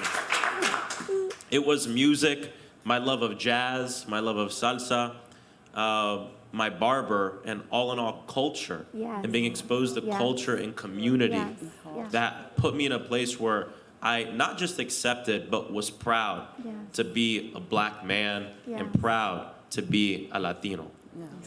And then the Lebanese part's very new for me. I just learned that a year and a half ago. The Haitian part is also very new for me. So when I'm in my community, the Haitian community has claimed me, and the Lebanese communities claim me, so they're teaching me a little bit more about myself. But it's beautiful. The last thing I'll tell you is, during my campaign, I was triggered a lot of the time because a lot of the identity issues I had growing up came up again. I'd be in certain parts of my town at events led by folks in the black community and have random people come up to me and say, Maxwell, I heard you're not really black. I'm like, all right. Then I go to another event, an abuelo comes up to me and goes, I heard you're not actually Latino. I heard you're not a real Latino. And those rumors went around during the whole campaign. They would come up all the time. And I was very proud on the day I won my campaign and the day on every local news station. They said, of course, he's the youngest member. That's what everyone knows. He'll be the first black Afro-Cubano to be in Congress. And I represent one of the most diverse communities in the country. Diverse in the truest sense of the word. Sometimes it's like a lot of one minority and people say diverse, but it's not actually, that doesn't mean diverse. My community is actually like diverse. We have everybody there. And I'm so proud to represent them because I am them in many sense. And so we just have so much work to do in our community from a place of love. I love all my family members that have a lot of anti-blackness in them. It's not that, they made a decision, that they grew up that way. But the love that I've shown them and the honest, frank conversations I've had with them have helped them and honestly helped me develop as a political leader and my ability to have frank conversations with anybody. And so I'm just honored to be here. I know these three panelists here, amazing, badass people in their own right. But the last thing I'll say is, centering community, centering culture. You don't know what kid you'll inspire and what kid you'll show just who they are. Okay, thank you so much, y'all. And thank you to the Hispanic Generation. So proud. Thank you. So proud. Don't go. I think we had 3 minutes for questions, but I just want to end just because you gave me the moderator tool. But there's a scripture verse, semester for such a time as this. And I just want you to look around, panel, look around the room. But we've been appointed to lead for such a time as this. That's right. Yeah. So as we redefine what this democracy nation looks like, it looks like this room and this panel. So thank you. Yeah, thank you. Thank you, Rodney. So do we want to take questions? Okay, so sit, Maxwell, and I'll moderate from the stage. Okay. Please. So wanted to open up to some questions in the room. Yes, go ahead. So, my name is Paula Jean. So I live here on the south side of Chicago. I'm a Latina that owns an African safari camping company. So it's a black and brown partnership, so it's very interesting times. I was boots on the ground when the Venezuelan migrants came, and there was a lot of black people that were just very racist against that. A lot of ignorance going on, a lot of misinformation. And I'm still in that community, and I gather my community and all that stuff, but really, I'm here to just implore you that we need help. So we've gotten to a stage that I wouldn't say that the Venezuelans are accepted, and they're not even Venezuelans, all of them, they're Colombians, and I am originally from Colombia. Again, very diverse background, learning a lot of stuff. But we do need help with people that have a name, that have voice, that can bring together these black and brown communities, and people can see themselves represented, because it is hard out there, y'all. The only reason I haven't gotten beat up is because every time I went and spoke, I was pregnant. So I was pregnant or I had my 1-year-old child. But I am just asking for help because people need to see this representation, and we do not have it on the south side of Chicago. Thank you. So I'm just asking for that. Thank you. So I don't think it was a question, but an all-out call for help, which I think we're all standing here. So I know the congressman only has 2 minutes, so maybe just one question. Yes, Sid, please go ahead. The mic. Yeah. Go, Sid. For the streaming. Real quickly, Sid Wilson, Hasera, Hispanic Association, by the way, Jack, awesome moderating. I just want a quick shout out because Marco Davis is very humble, but what many of you don't know is that this past February, Marco organized the first ever White House Afro-Latino recognition. It's now officially on the White House record for the first time that there was a proclamation recognizing Afro-Latinos. That has never happened before in U.S. history.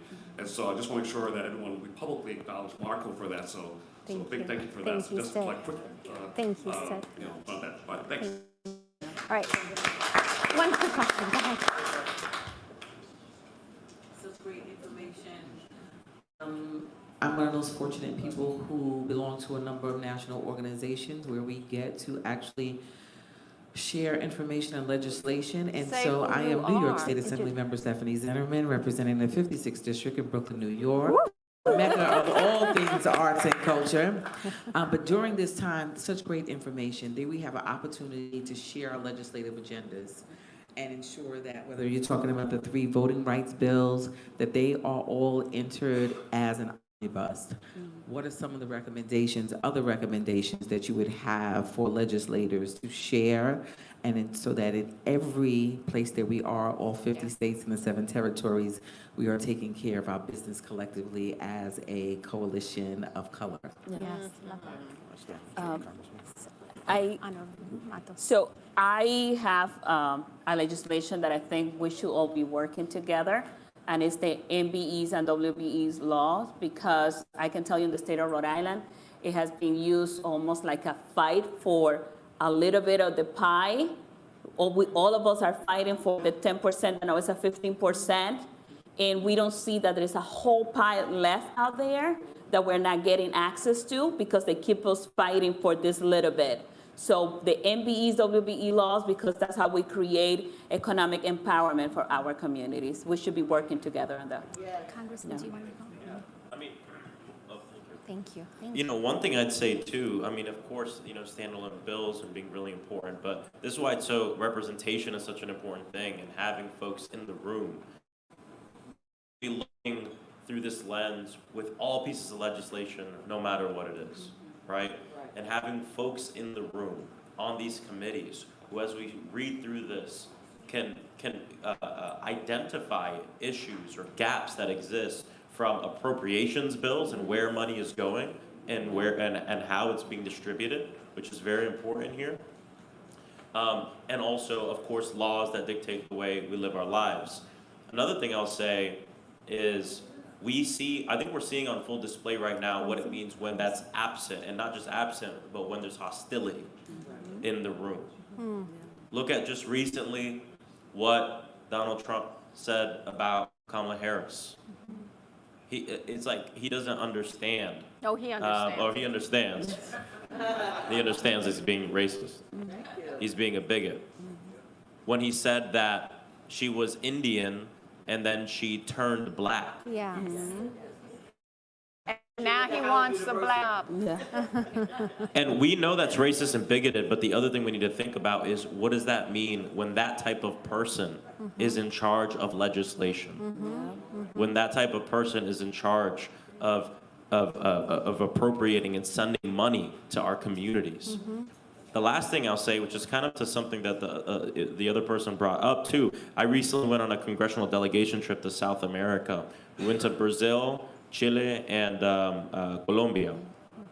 And I was so inspired because I met so many black people there in very high level positions of government.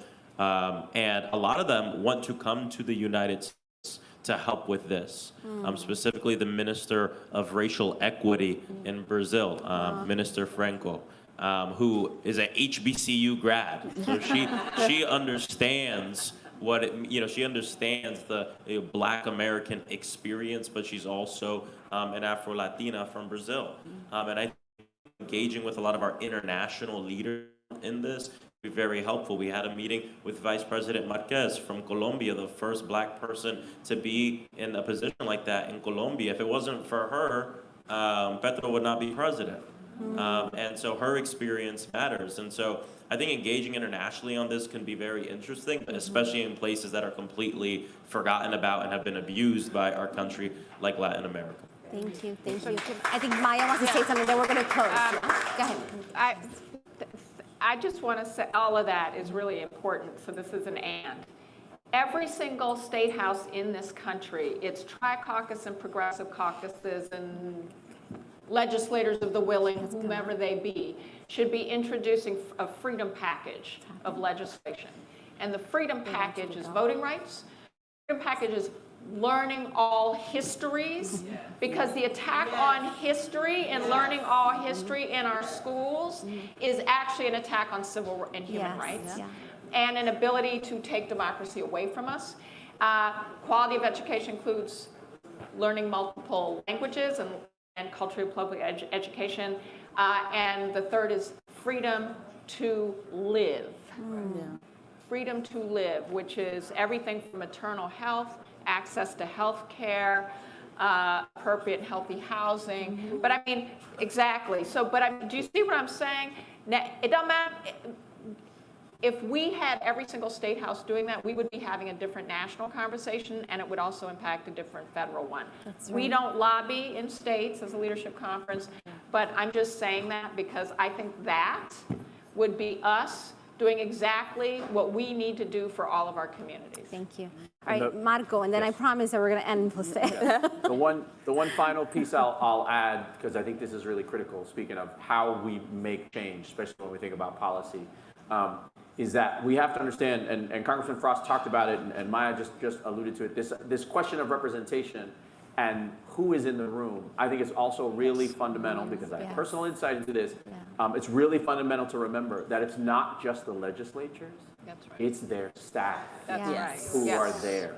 For every elected official, there's 3, there's 5. In Congress, there's 20 and 30 people who support that elected official. And the more of us, the more diverse those staffs are, the more you'll have, the more you'll avoid those oversights, the more you'll have those lenses that they're talking about to make sure that those bills don't leave out our community or are not hostile to our community. The more we'll hash out and haggle and debate the fine points of the legislation, the more of our folks who are in there, the more that'll happen. Apologies for the shameless plug, because that's what we do, is build a pipeline of congressional staff. But this is really critical, not just in federal government, but in states and in local communities, because that's where we can make it's really, really hard to win an election. It's really, really hard to hold an elected official position. You can get a job working in the legislature, you can get a job working in the state house, and that can last beyond one cycle. That can last many, many years, and you can have long-lasting change all the way down to regulation. Thank you, Marco. Thank you. Clearly, thanks to Jose and Frankie for the foresight for this conversation. Clearly, we could have kept it going, putting together an extraordinary panel, the honor of even moderating it. Continue the conversation both in this room and outside this room. So thank you, Jose and Frankie. I'm going to take a seat. This is just to say thank you. Muchísimas gracias. Thank you for your commitment. The panels, the previous panel, and this is an ongoing conversation. We wish that we could have more time, but at this point, thank you, thank you, thank you, to be continued.